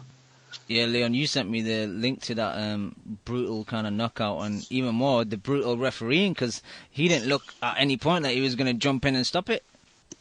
Oh, he was taking numerous clean shots on just before the second knockdown, wasn't he? And the ref just let it go and go and go and go until he just collapsed. The ref was going to the Steve Smoger school of refereeing. Yeah, I think Steve Smoger might have had a illegitimate child in an old fight in Sweden. If he dies, isn't it? Exactly. All right, Leon, you mentioned it now, but beefy, man. Sneaky little fight in Spain. Sneaky little... Now, the rumour... Like, I heard a couple of things. Like, the one main thing I heard is that he has to be coming off a... I don't know if this is true, but they're saying you have to be coming off a win to fight for a vacant title. Yeah, I read that's part of WBO's rules, that if you come in off a loss, you can't fight for one of their major titles. But there's other things I'm hearing that it's not about that, but I don't know what it can be about. The thing is, next week, Leon, or tomorrow, we'll hear that the vacant title's on the line, and then it all makes sense. I'm sure there's someone was telling me there is a belt available, isn't there? Is the Canelo that belt that he lost? Can he fight for it after having lost it? No, I guess that's why they need this fight. Yeah, it does make sense that he's had this fight to have a win on his record. And obviously WBO, Warren's organisation, innit? So they probably said to him he needs to get a win. And then they've sent him over to Spain to fight some terrible opposition in a gym. Because I read it was in a gym and I saw a little clip of them fighting, and it looked like a pretty awful fight. But it is a bit daft that, he's got this fight coming up with Lee Williams. Like, you can fight someone shit, but you can still get an elbow in the eye and get cut and stuff. So, but we saw like 20 seconds of it, and the geezer had the body of like a big sack of Spanish onions, didn't he? He was a mess, the guy, and it looked like they were sparring, didn't it? Yeah, it just looked like a glorified sparring session. Yeah, I mean, he was. It was just, it looked horrible. But, I mean, there's just sneaky moves going on. That one, no, they weren't talking about that on the Team Smith Twitter feed, were they? They weren't trying to sell those tickets, were they? Exactly. They weren't bigging up this world-class victory, proving he's world-class again. Neota, did you see that clip that I posted? No, I did not. Okay. Not yet. I'll check it out. You missed nothing. You missed a good laugh. It was quite funny. Yeah, it's funny, yeah. Yeah, alright. Super middleweight Liam Cameron from Sheffield. He put a tweet out today, which I saw. Steve Wellings liked it, my boy. That he's fighting Fedor Chudinov for Chudinov's... Well, is it still his belt? Because I know he lost it to fucking Sturm, and then Sturm had it, and then he got... I don't understand what happened with that belt, but basically I think he's got it. I think he's got it back. I think he's fighting for that belt, which leads to the question, which I asked you, Leon. What happened with this Groves-Chudinov fight? And then you returned with the answer that maybe the De Gale fight is possibly on. That was just more... That was a bit tongue-in-cheek. But my boy Jamaica was saying that Chudinov had asked for a warm-up, like a little, dry run before the Groves fight. So this could be it. That's what he'd heard. I don't think he needs a warm-up before Groves, but that's just how... But that's the rumours. But otherwise, I mean, De Gale and Groves would be mad not to fight each other before it's up, because that's just guaranteed money, so... What else has De Gale got to do? He might as well fight Groves this summer. Yeah, I was saying to Kimo today, you're probably It's a no-brainer. You're probably right, but I think De Gale detests him that much that he doesn't want to give him the opportunity to fight for another world title. So unless he's getting... But money, but he loves that money, though, doesn't he? That's true. But unless he's getting, silly money, then I think he'd fight him. But I think he'd want silly money, and in the contract, Groves would have to get shit money for him to even decide it, because I don't think he wants to even give him a payday. So I think it's going to be one of those situations where Groves not going to accept the terms because the terms are going to be ridiculous. Well, I just think it'd be daft to cut your nose off to spite your face. It's not like you got what is his big fight out there?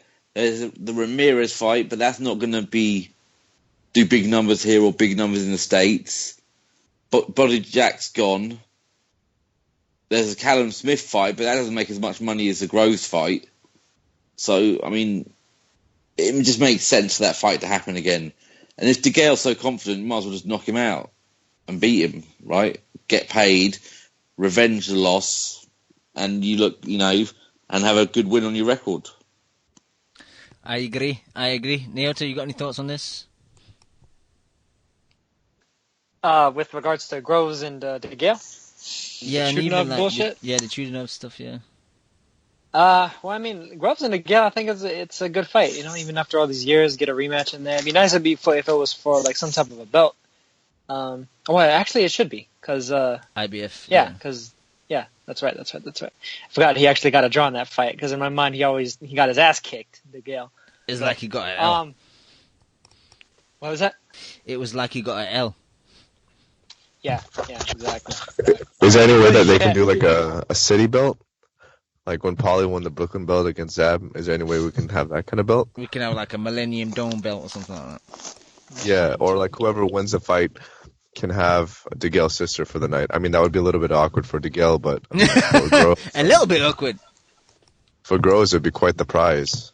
No, but he's got like a teacher wife. She's happy with her. If he's still with her, I don't know. Yeah, but still, I mean, you can never be too pleased. You know, I'd forego probably like, you know, all of my pay-per-view numbers and like $2 million in salary for that, for sure.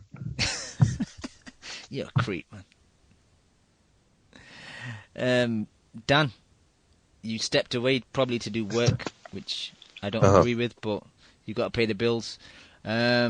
Just quickly, your thoughts on the Choco fight that saved the pay-per-view card, and I know you were at the Conlan fight as well.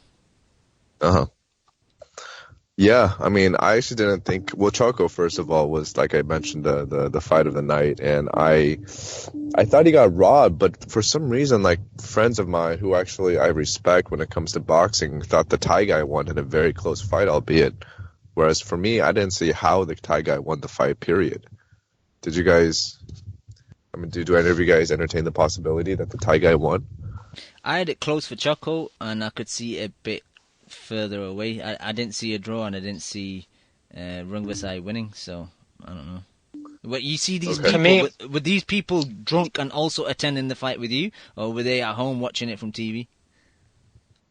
To me, it was Cesar Cat wasn't landing. Why do you always have to paint me in that kind of picture, Cam? Seriously, why do you always have to paint me with that kind of stigma? That's not cool, bro. I sacrifice my time to be on this show. Do you get paid? I could be doing something else. I could be making money, but That's no, arguable. I dedicate myself. Meltdown. I dedicate myself to the show. Meltdown. So I'm serious. Like, if you guys aren't going to respect my time and just respect me as a human being, I'm gone. Okay. Bye, Daniel. Yeah, no. Bye now, Daniel. I live this. Bye This bye. is my life. This is me and Cam's lives, Dan and Leon. No, but in all seriousness, I thought Choco looked, I don't know if great. Well, not, I don't know. He, in spurts, I mean, you could just see obviously why the guy's so fucking skilled. I mean, the guy that he fought, I mean, he looked like a little mini Pacquiao just in terms of his body frame. You know, he had big ass legs. He was solid. He was well built. He looked like, 2-3 weight classes bigger than Choco. And the fact that he was still able to manage in the mid to late rounds and just, some of his offensive output is just really awesome shit to watch, man. So for me, and I didn't say this earlier, but I think this entire week just kind of showed at least like my kind of vulnerabilities as a quote unquote boxing fan, in the sense that like everything I said was pretty much just wrong. In terms of how I assessed Jacobs or how I assessed, Chocolatito or whatever it may be. I was just wrong, I think, on every single account possible. And I think it just goes to show. I just think it goes to show, like, that people don't know, like, this sport is so fucking hard to judge and assess, And I think that what I've learned over the past years is that I don't really care about judging fights anymore. I just care about enjoying them, and that's it. Well, I was going to say, I don't necessarily blame you as much, especially for the Chocolatito part, because I know that you haven't really seen Cesar Cat before. So it's one of those things where I do feel like if you would have seen some of his fights before, you might have been able to make a better judgment as to how he matched up against him. And I think a lot of people were really selling him short just based off of, box rec strategies and stuff like that. But, I mean, if you've ever seen him in the past, and I said it last week, you knew that it was going to be a difficult test for Gonzalez, because it was like a Frazier wading in to try and walk down a Foreman. You have a pressure, high volume guy trying to, walk in and bully a naturally bigger, stronger guy with a monster punch. And that can get really dangerous.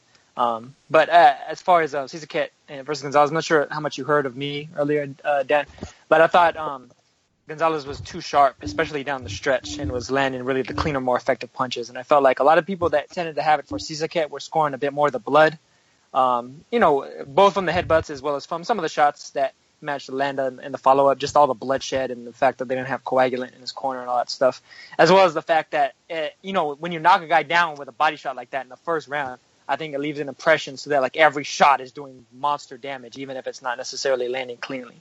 So I think so a lot of people were scoring that as well. But I mean, he fought his ass off, and I definitely give props to him in spite of the fact that I didn't think that he would. Yeah, Dan, basically what Naota said in a really nice way is do your fucking research, son.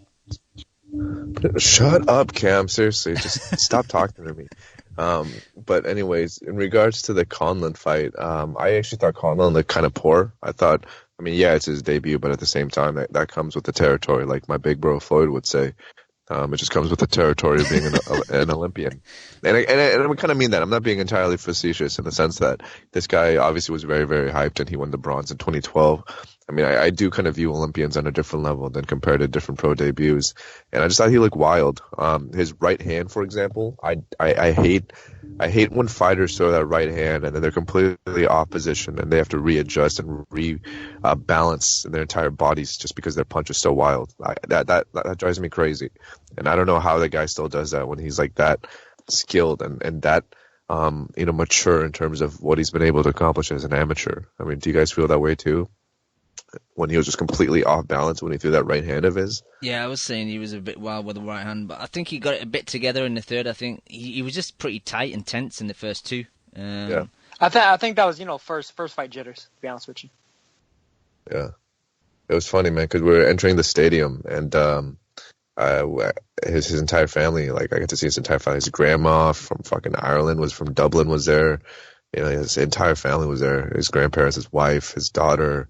And just to see them kind of make the walk through at the Madison for his pro debut, and obviously to have Conor walk him out. I mean, say what you will about Conor. I mean, the guy is obviously a megastar, and the place was just fucking. It was one of the best boxing atmospheres I've been to, period. And to make it this guy's debut was pretty wild. And Cam, I know you alluded to some guy who said, that I got extremely excited when Conor walked out, and I can verify that was absolutely true. Tell the truth. Did you only go because Conor was possibly going to be there? Like 80%. 80%. And just a quick question: have you been to the theater before, or was it your first time? First time. Actually, no. I was there actually once in the past for a Mikey fight. No. I'm sorry, for the Golovkin fight. When Golovkin fought Stevens, I was there. Nice. Yeah, but it was a good atmosphere, man. The place was fucking packed, just full of Irish people. A ton of casuals. You guys would have hated the atmosphere. It was just a ton of casuals, just looking to party. People don't know shit about boxing, but it was okay. It was a good time. Yeah, but Conlan I thought looked average. And I actually don't rate him all that highly, honestly. I know it's one fight, but there's still things that I can still readily tell from a fighter based on their first fight. And I don't think he's going to be at the elite level. He should be pretty good, but I don't see him as like an elite level guy. That's fair enough. Anything else you want to talk about? Did you happen to catch the Teofimo Lopez fight, Lim? No, I know. No, I didn't see it, but I know Teofimo pretty well. I know how good the kid is, just based on prior interactions. He's solid, man. He's strong. He throws punches with authority, and he throws punches with authority within combination. So I know a lot about Teofimo. I got high hopes for the guy. I think he's more suited for the pros than Conlan is. So. Anything else you want to talk about? No, I'll save it for the after show for your bitch ass. All right, let me quickly give the chat a shout because I've been neglecting it recently. We got Diehard Casual Fan, Tico PM versus Nunes 83, Pinhead 360, Chinaman, Mr. Fix, Nothing for Something, Michael Lukic, J3 the A-Side, Bobby G, Joey D14, Shams 1000, Jason 268, Neto 17251, BR air quotes not David Hey, Local Mexican Wasif 1, Foot, Dome Masters, Any Coke Francis, Marky Mark TMT, Court Music, Guy the Geezer, and 12 guests. Alright, anything you've seen in the news that you guys want to talk about, or should we just preview, I guess, the only main fight of next week, the rematch between Linares and Crolla? Well, a little bit of news. I kind of hinted at it earlier. Apparently, it was May 20th. May 20th is when now he's going to make his next defense of his WBO super flyweight belt. Also on that card, Kerry Yagashi is going to make a defense, no opponent yet, for his IBF light flyweight belt. And then Hassan Ndam Injikam is going to be fighting against Ryota Murata for the WBA regular middleweight title. So basically, a mandatory position is out there available for Mr. Murata of Top Rank and Tekken. Possibly you might see him against somebody like Golovkin pretty soon. He's looked pretty good too. I actually think Murata is going to beat Injikam, and I think he might be poised to shock some people. May potentially be the first. I'm pretty sure he'd be the first Japanese fighter to ever win a middleweight belt if he pulls it off against Injikam. And you seen anything else you want to talk about? Oh, that was the main one. I'm still kind of looking over it. You see, Juanma Lopez versus Wilfredo Vasquez's trainer has been signed. It's official. They did the face-off. Vasquez's trainer has a pretty significant height, reach, and weight advantage over Juanma. Yeah, but Juanma's got blonde hair now, so. I'm sorry? Now he's got blonde hair, so he's going to channel the power again. Oh, yeah, man. He's going Super Saiyan. He's ready. Yep. Leon, you got anything you want to talk about? No. Let's do this Linares thing. Let's get into it then. Is the fight going to be similar to the last fight with Crolla Linares? Is it going to be easier for Linares? Would Crolla do better? Could possibly Linares stop Crolla after that? You know, he got hurt and was it the 6th round or whatever? Leon, your thoughts? Well, it's the rematch the public didn't want or ask for, isn't it? Really. We get that quite a lot from Eddie Hearn, though. Yeah, I think, Linares does it easier again. But, I mean, you've always got that nagging doubt because you always worry that he might get hurt. But he seemed to handle Crolla pretty easily last time, really, didn't he? So I just see him doing the same again. I think he's just a better fighter, isn't he? And we know one plan Joe's not going to help, is he? But that's what I was going to say. Like, tactically, does Crolla need to switch up and maybe start a bit faster and try and like get to Linares a bit earlier? Maybe imply some body work or something, slow him maybe down so he's not moving as much. Well, I would suggest starting to try and win rounds before the 6th round because that only gives you 6 more you can win. So that's a shit tactic, isn't it? Yeah. So, he's got to start a lot quicker. You've got to apply pressure, haven't you? Because if you let Linares get into a groove, he's just going to style on you, isn't he? Yeah, Linares is definitely one of these guys that, like, once he gets into a rhythm, once he's on top, you know, like the idea of an on-top fighter, like when they're in their rhythm, when they're in their zone. And the punches are flowing. Yeah, they're difficult to get out of that. And Linares is one of those guys, just the hand speed, the foot speed. I just like that term. I like the on-top fighter. That's a good one. I'm going to steal that from now on. But at the same time, don't you think Linares was a better fighter than DeMarco when they fought? I just think Linares can be had. That's all. Oh, I think he's more talented than DeMarco, but at the same time, I mean, DeMarco was kind of in his prime, so to speak, at that point. And he just, he managed to cut Linares up, and I think some of that blinded Linares to some of the shots, and he was able to kind of break him down and then eventually stop him. I think it was kind of a culmination of factors against DeMarco. I mean, who's to say that can happen against this fight? Honestly, I don't think Crolla is as good as DeMarco at utilizing that tactic of just kind of. Me neither. Yeah. I just think Linares can be had for some reason. I think he can be had, but not against somebody like Crolla.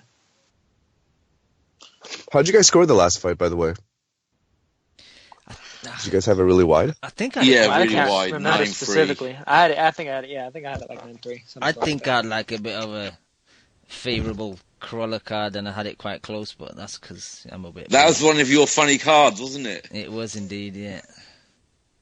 Well, we all know Cam sucks at scoring, so it doesn't matter anyways. that is true. But where is this fight located, guys? Manchester. Wow. And what are the judges? Do you guys know? I'll have a look. I appreciate it. No judges listed at the moment. But I mean, I'm sure Linares had to sign the fight with the expectation that there's going to be at least one U.S. judge, right? Or there was last time, I'm pretty sure, wasn't there? The scoring was off last time, wasn't it? Yeah, I thought it was closer, right? Wasn't it a split decision, Cam? Yeah, I thought it was a lot closer than I thought. Well, it was 115, 114, 115, 113, 117, 111 all for Linares. Okay, I can- yeah. closer. I can definitely attest to Cam being a Crolla fanboy. When we were in Vegas for the Canelo fight, on a Saturday afternoon with all the spare time in the world, this guy decides to link up his computer to watch a Crolla fight. So that's when I knew that this guy was a full-on Crolla blowhard. That's a hardcore fan right there. When you're in Vegas and Committed. you choose to watch Anthony Crolla. Or AKA a fucking loser. When you're that committed, maybe you should be committed. Possibly. No, I'm totally, I love you, Cam. It's I don't know, man. I kind of, for some reason, I think Crolla kind of has a chance. Cam, do you think he has a chance? I mean, considering that you're the most kind of personally attached. Personally, to the no. guy. I can't see what he'd do a lot different. He's never been a guy that starts off fast. Like, if you look at the history of all his fights, he always, like Leon says, it's the Joe Gallagher plan, don't do nothing for a couple of rounds.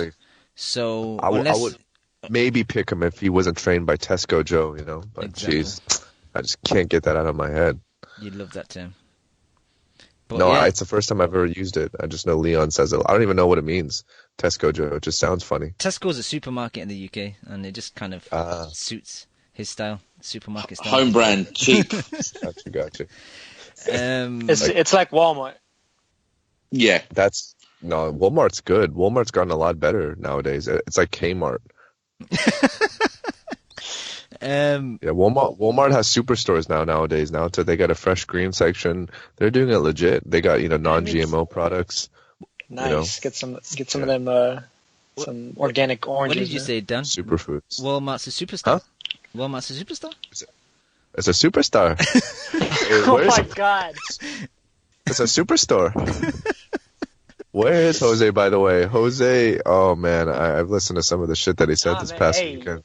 Yo, MD's got him on the run, man. MD's got shooters out for him. Did Jose not come to New York? I thought he was going to come to this fight. Nah, he doesn't. I don't know. He'd rather go to Thurman Garcia, I guess, rather than this one. But anyways, just going back to the Crolla Linares fight, I think it's going to be interesting. Mikey's going to be commentating the fight for Showtime. Are you getting this fight on Showtime? Yep. That's good. Mm-hmm. But you're not. I hope you're not getting any of the undercard, because that is a steaming pile of shit. What undercard? I don't know. Brian Rhodes versus Jack Anfield. You want to watch that, Leon.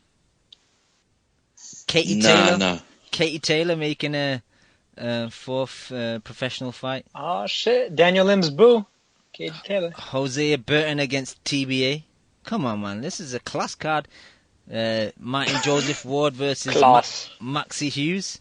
Marcus Morrison versus Jason Wellborn. This is a fucking horrible undercard, man. Oh. Wait, Marcus Morrison isn't the guy that did Return of the Mac? That was Mark Morrison, but yeah. I was gonna say the close same enough. thing. That's a tune, though, man. I remember listening to that song when I was in my mother's womb, man. Those were the days.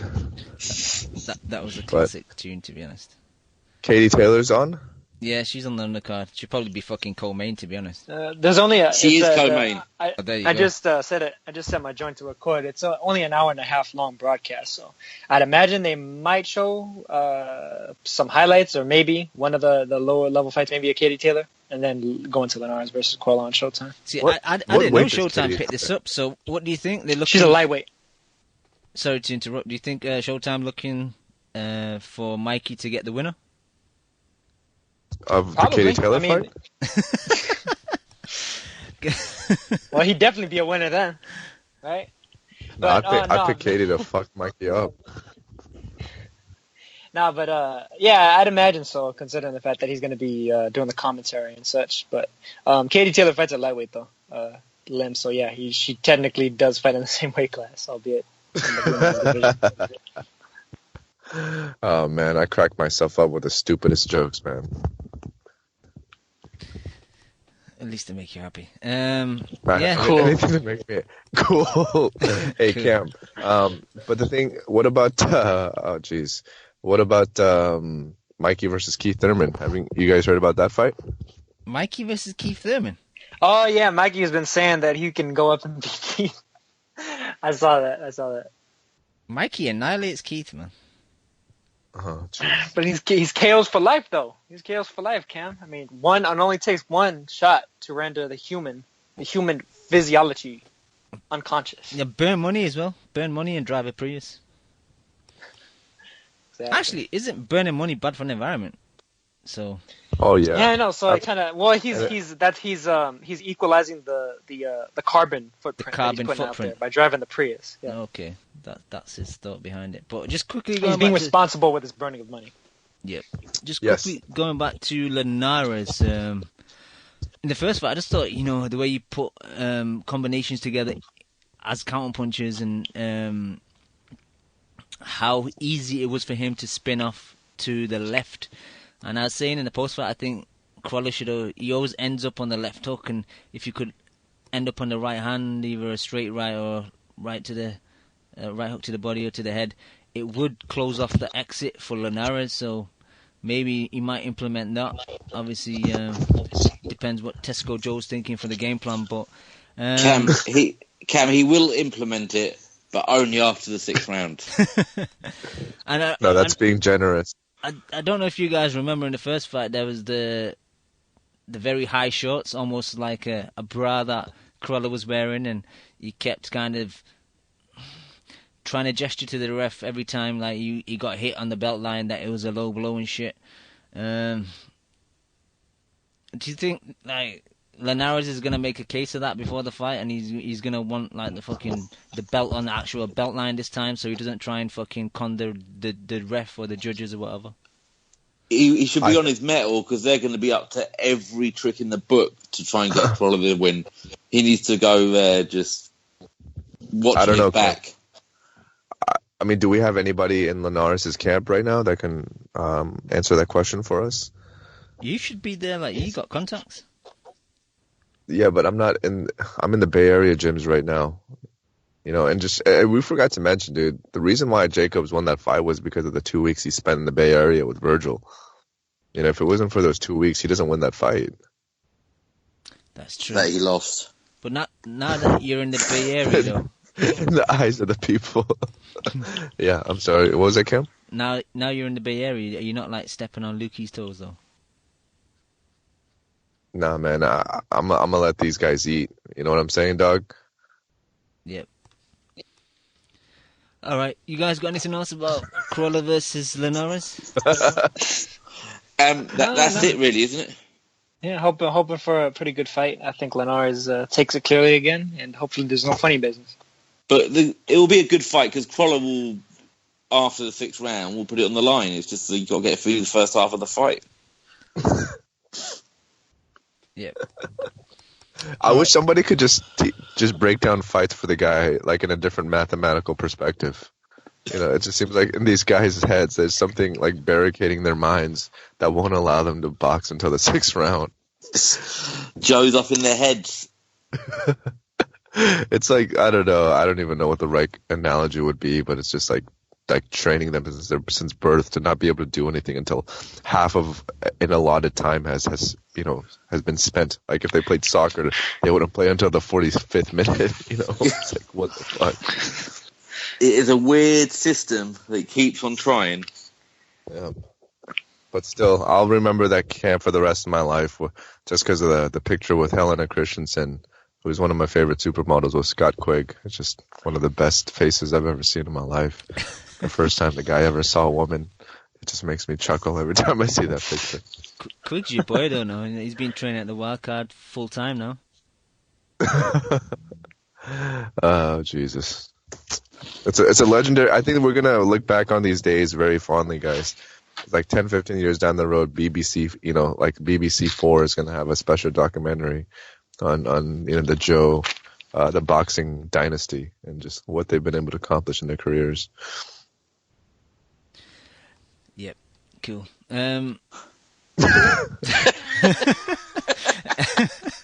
Okay, Thursday, ESPN's first edition of Golden Boy on ESPN. Jason Quigley versus Glenn Tapia. Randy Caballero versus Jesus Ruiz. Maurice Herrera's on there as well in the 8-rounder. Joanna Johnson might be fighting as well if you can make the weight. Not a bad first card on ESPN. I hope my boy Teddy's back. There's a lot of names for sure on that card. Do you know where the fight's taking place? Fantasy Springs. in Indio. I might check that out. I might check that out. Yeah, it's a good. But I don't know if you ever It's been to a always- fight there. It's a good I location have. for fights. I've been there. Yeah, the Quigley fight is going to be pretty good. Just because I know Quigley has Quigley always fought at 160. Yep. He has. Interesting. Okay. Yeah. Do you guys know how recently he moved camps? Because he trains with the same guy that trains Conlan. He trains over at the Rock Gym now, the gym where Oscar Valdez and all those dudes train at. Robles' gym, is it? Yeah. I like that guy. Yeah, he's good. He's real good. I like Quigley too. I think he's fun, man. And Glenn Tapia's done, dude. Lim, with Quigley, I've seen him a few times and nothing's really stood out. I think I need to But it's Glenn Tapia, dude. No, that is true. Glenn is. He's been fighting in first gear for a while now, Cam. No, Quigley. Yeah, I'm picking him. I mean, this Tapia, is a slight litmus test. I mean, This is good for him. It's a good fight. Tapia has shown himself to be a little bit chinny recently, albeit against fairly big punchers. But- Maybe that jaw's a bit weakened, though. And Quigley's a fairly big puncher in his own right. 10 knockouts and 12 wins. So It's not even that, though. I mean, I think Glenn Tapia, the guy before Kirkland, would beat Quigley, but when you go through 3 just brutal losses like the way that he has, or 2 brutal losses, and I think there was one fight in between the Kirkland fight and the Lemieux fight where he just got a robbery decision. I just think you just can't come back from that. I think any average level guy beats Glenn Tapia right now. no, Tapia hasn't gone to decision since the Kirkland fight. He won 3 by knockout, then he got knocked out by Soro, and then by Lemieux. My bad. Those are the fights I was talking about. The Soro, Lemieux, and the Kirkland fight. Those are 3 just bad fucking fights, man.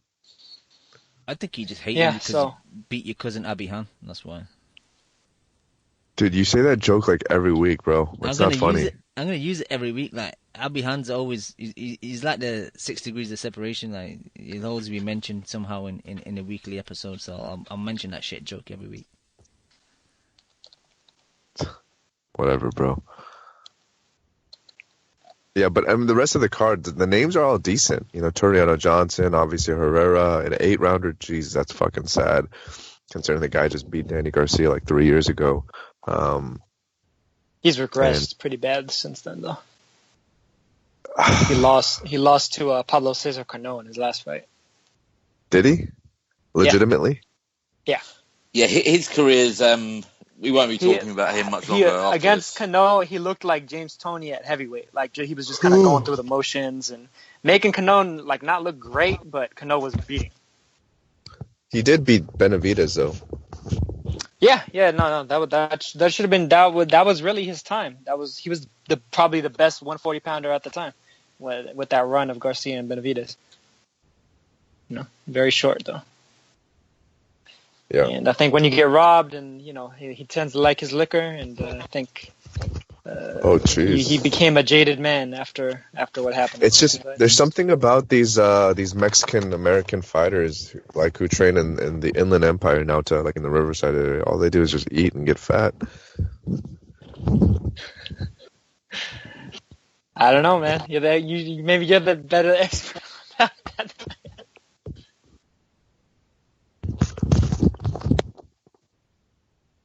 Don, you still there? Yeah, my bad. I can't really attest to that anymore. I moved to the Bay Area, and it's all about superfoods and quinoa for me now. Well, I mean, like Ariola once said, Alberto's is open 24 hours a day, so it can be tough. After a long bout of training, get you a number 9. The 2 tacos with the rice, beans, and cheese, and you can get your grub on real nice at 1 a.m. Yeah, but overall, pretty decent card for their first outing. It's on Thursday, though, which is interesting. I thought it would have been on the Friday. So you can't go, Lim. You got work on Friday morning. Sorry. But yeah. Lim, Neota, I think you wanted to mention Nico Hernandez. Is it his debut? Yeah. Nico Hernandez making his pro debut out in his home state in Kansas. Can't remember if he's going to be fighting if he's going to be fighting in his hometown proper. I'm actually looking at back up right now. in right there in Wichita. But it'll be interesting to see. And with him, I think he's at a more appropriate weight class, and it seems like a lot of these recent Olympians that are fighting at like light flyweight and flyweight in the Olympics, with the same day weigh-in, are suddenly fighting at bantamweight like Rashid Warren and Patty Barnes. Nico Hernandez, it looks like he's going to be making his pro debut at flyweight at 112 pounds, which is pretty proper, pretty appropriate. I'd imagine he could probably still make 108, with a day before weigh-in, but he is fairly tall. He's 5'5", and he's a young guy, probably still growing a little bit. So it'll be interesting to see exactly how he does. I remember he pulled off probably two of the biggest upsets in the Olympics, knocking off the number 2 seed and I think one of like the number 3 or 4 seed in the early rounds of the Olympic tournament. Until he eventually came across the eventual gold medalist Hasanboy Duzmatov, and even in that fight, he started giving Duzmatov a lot of issues in the third round. But he started a little bit too late. But I have some pretty good hopes for him to maybe bring some more shine down to the low weights, especially for an American, Mexican American kid. He can bring he's got the English skills and everything, so he could definitely. I think associate with the fans more easily than some of the recent big names at the lower weight classes. And hopefully he manages to do something, and we can keep getting a steady flow of some of these great fights at the lower weights, and he'll be the conduit by which we see it. He's fighting in Mulvaney, which I think is on the outskirts of Wichita. But who did he end up signing with when he turned professional? I'm not even sure, because this is promoted by like a small promoter that I've actually never seen before. I checked out the promoter on Boxer. They've never had a show before. But if I remember right, I thought that he might have signed with, I think it might have been with Top Rank initially, or because I remember they were talking about him potentially signing with Top Rank and then maybe being on some of the undercards with Crawford, since Nebraska's around that way.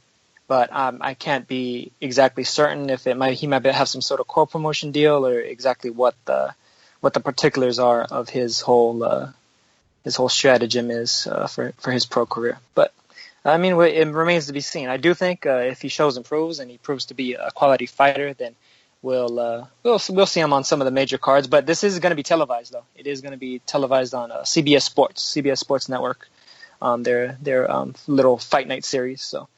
Should be fun to see another Olympian in the mix and see how they do. Yep, and there's a card in Germany, Tyrone Zuge fighting Isaac Akpo. I'll probably watch it because I'm just addicted to boxing, but that's only if I find a HD version. But that's about it for me, guys. Just admit it, dude. You're just a loser, man. There's no other way to put it. You're just a loser. Just come out. Be honest. But I'm a boxing loser, so that way it's okay. I bet people probably think we hate each other again if they listen to us for the first time. No, yes, Chinaman in the chat was saying like, "Why is Liam going at camp?" They don't know that like they don't know we get on quite well. We just kind of like argue like brothers. So yeah, it's all good. It's not even arguing. I just have like a sense of humor of a 4-year-old Chinaman, so I just like to say stupid ass shit and just see how much Cam is willing to take it. Yep. And I'm quite nice, so I'll take a little bit. But yeah, I'm done for the night. You guys got anything else? Any news? Oh, we've done that. Oh, my bad. I'm sorry, guys. Any alternative news? No. Okay. Daniel Jacobs weighed 195 pounds. I mean, that's alternative news. 195. Yo, can I just say my piece on the people trying to I guess not defend, but say that what Jacobs did was not right in terms of him not weighing in on the second day weigh-in. Like, should he have? Yeah, sure. It's like a sense of professionalism, but who the fuck cares? I mean, I know I already said it last week with the IBF being the only sanctioning body to have this own stipulation, but like I said, like, what's the fucking point of having a single day weigh-in if you're going to force these motherfuckers to weigh in again the day after? What's the fucking point? It's just stupid. So what Danny Jacobs did in that ring is completely legitimate, whether he weighed in the second day or not.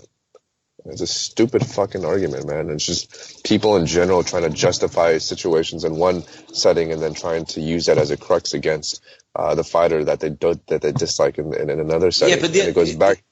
Yeah. The only issue is if take it into any example, fighter A doesn't turn up, fighter B does, fighter B struggles to make it, but he's made it. Yes, it can give you an advantage. So absolutely. take away the that's fighters, fair. just a scenario.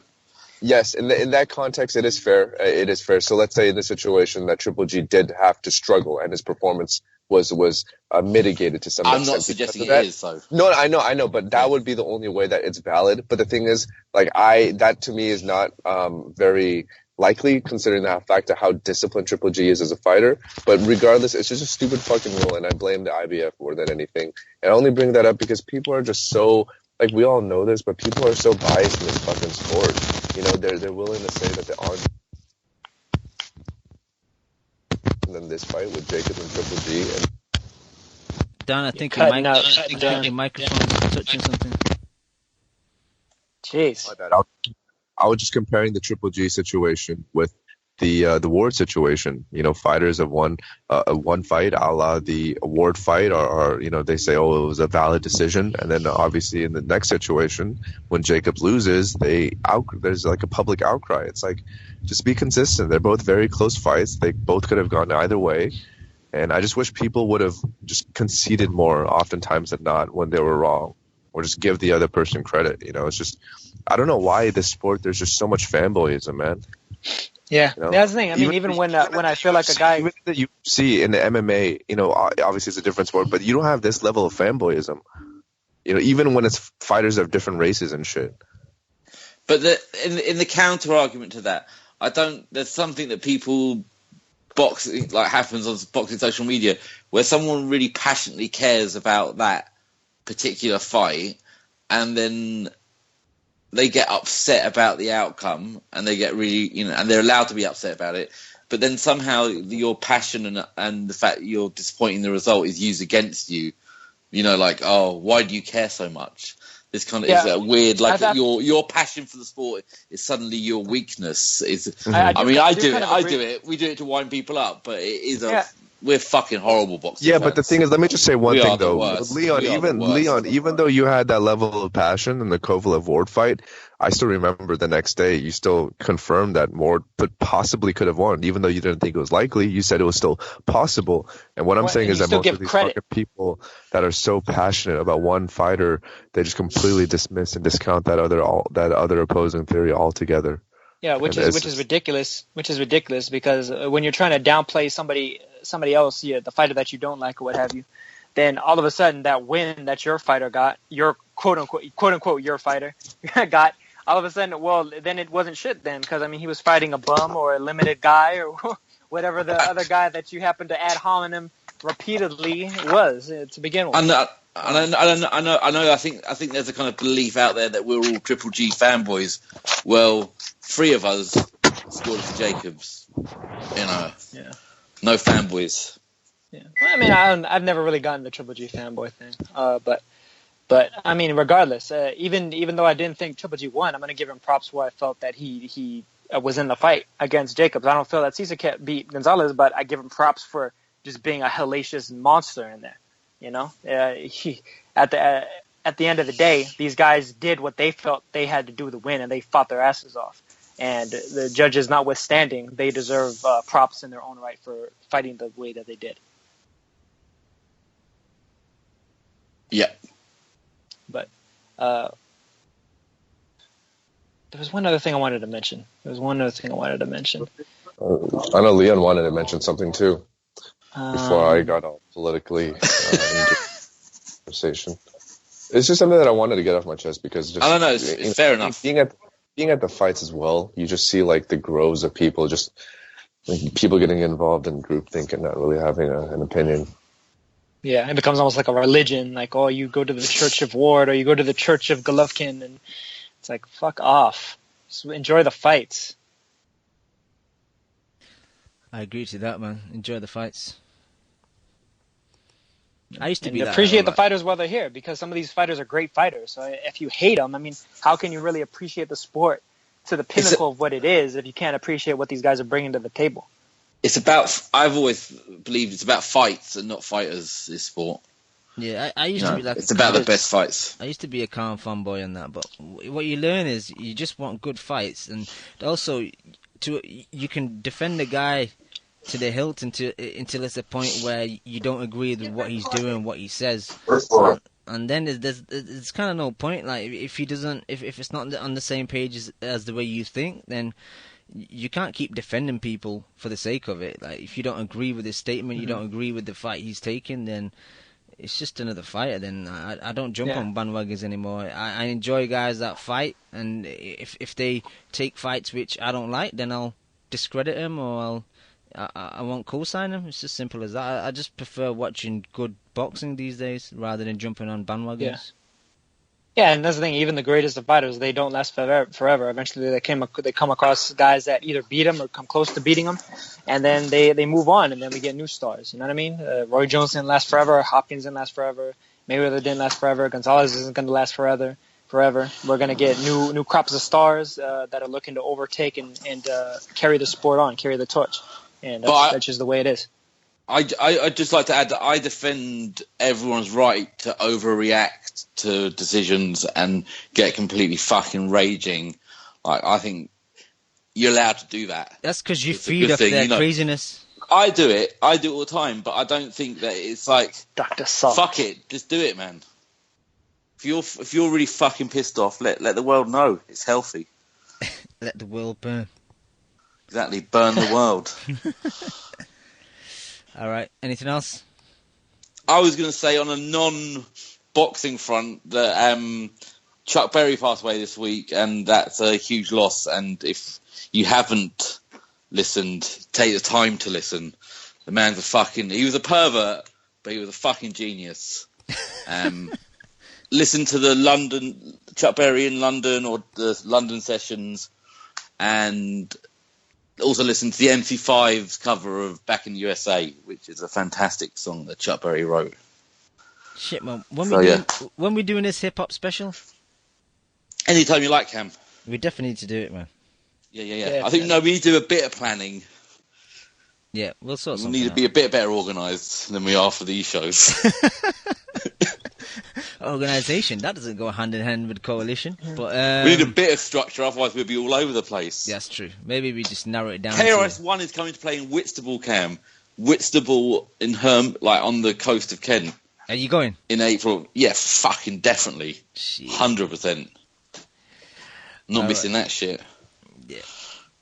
All right, let's call it a night, boys. Thank you to you guys, my homies. Thank you to all the people in the chat, and thank you to all the people that download the show week in, week out. We'll be back next week. Peace. You just listened to the Boxing Coalition. I did, and I love boxing. I fucking love boxing. A big shout out to the Boxing Coalition. You're a newbie. No, I ain't new, man. If my fucking next door neighbour became the #1 flyweight in the world, you know what I'd do? I'd fucking walk past the cunt. Derek, how you doing, bro? I was physically banging, blood. I disagree. First time I hear the song, man, it was fucking badass.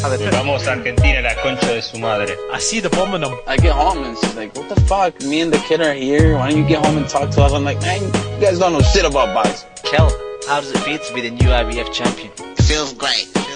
Do we really dive into the black hole right off the jump? I think he's hiding glass. Just to play devil's advocate. You want 1 portion of crow or 2 portions of crow? Give me 2 portions with a supersized fries and a large drink, please. I can't stand him, what? I'm Scottish. Cringe side? But you won't rush Anthony fucking fat ass Joshua, would you? He's not fat. How about you tell us what you weighed for your final thoughts? My weight? Thank you for listening to the Boxing Coalition. We are live every Monday, 10 p.m. to 1 a.m. UK time, 5 p.m. to 8 p.m. Eastern.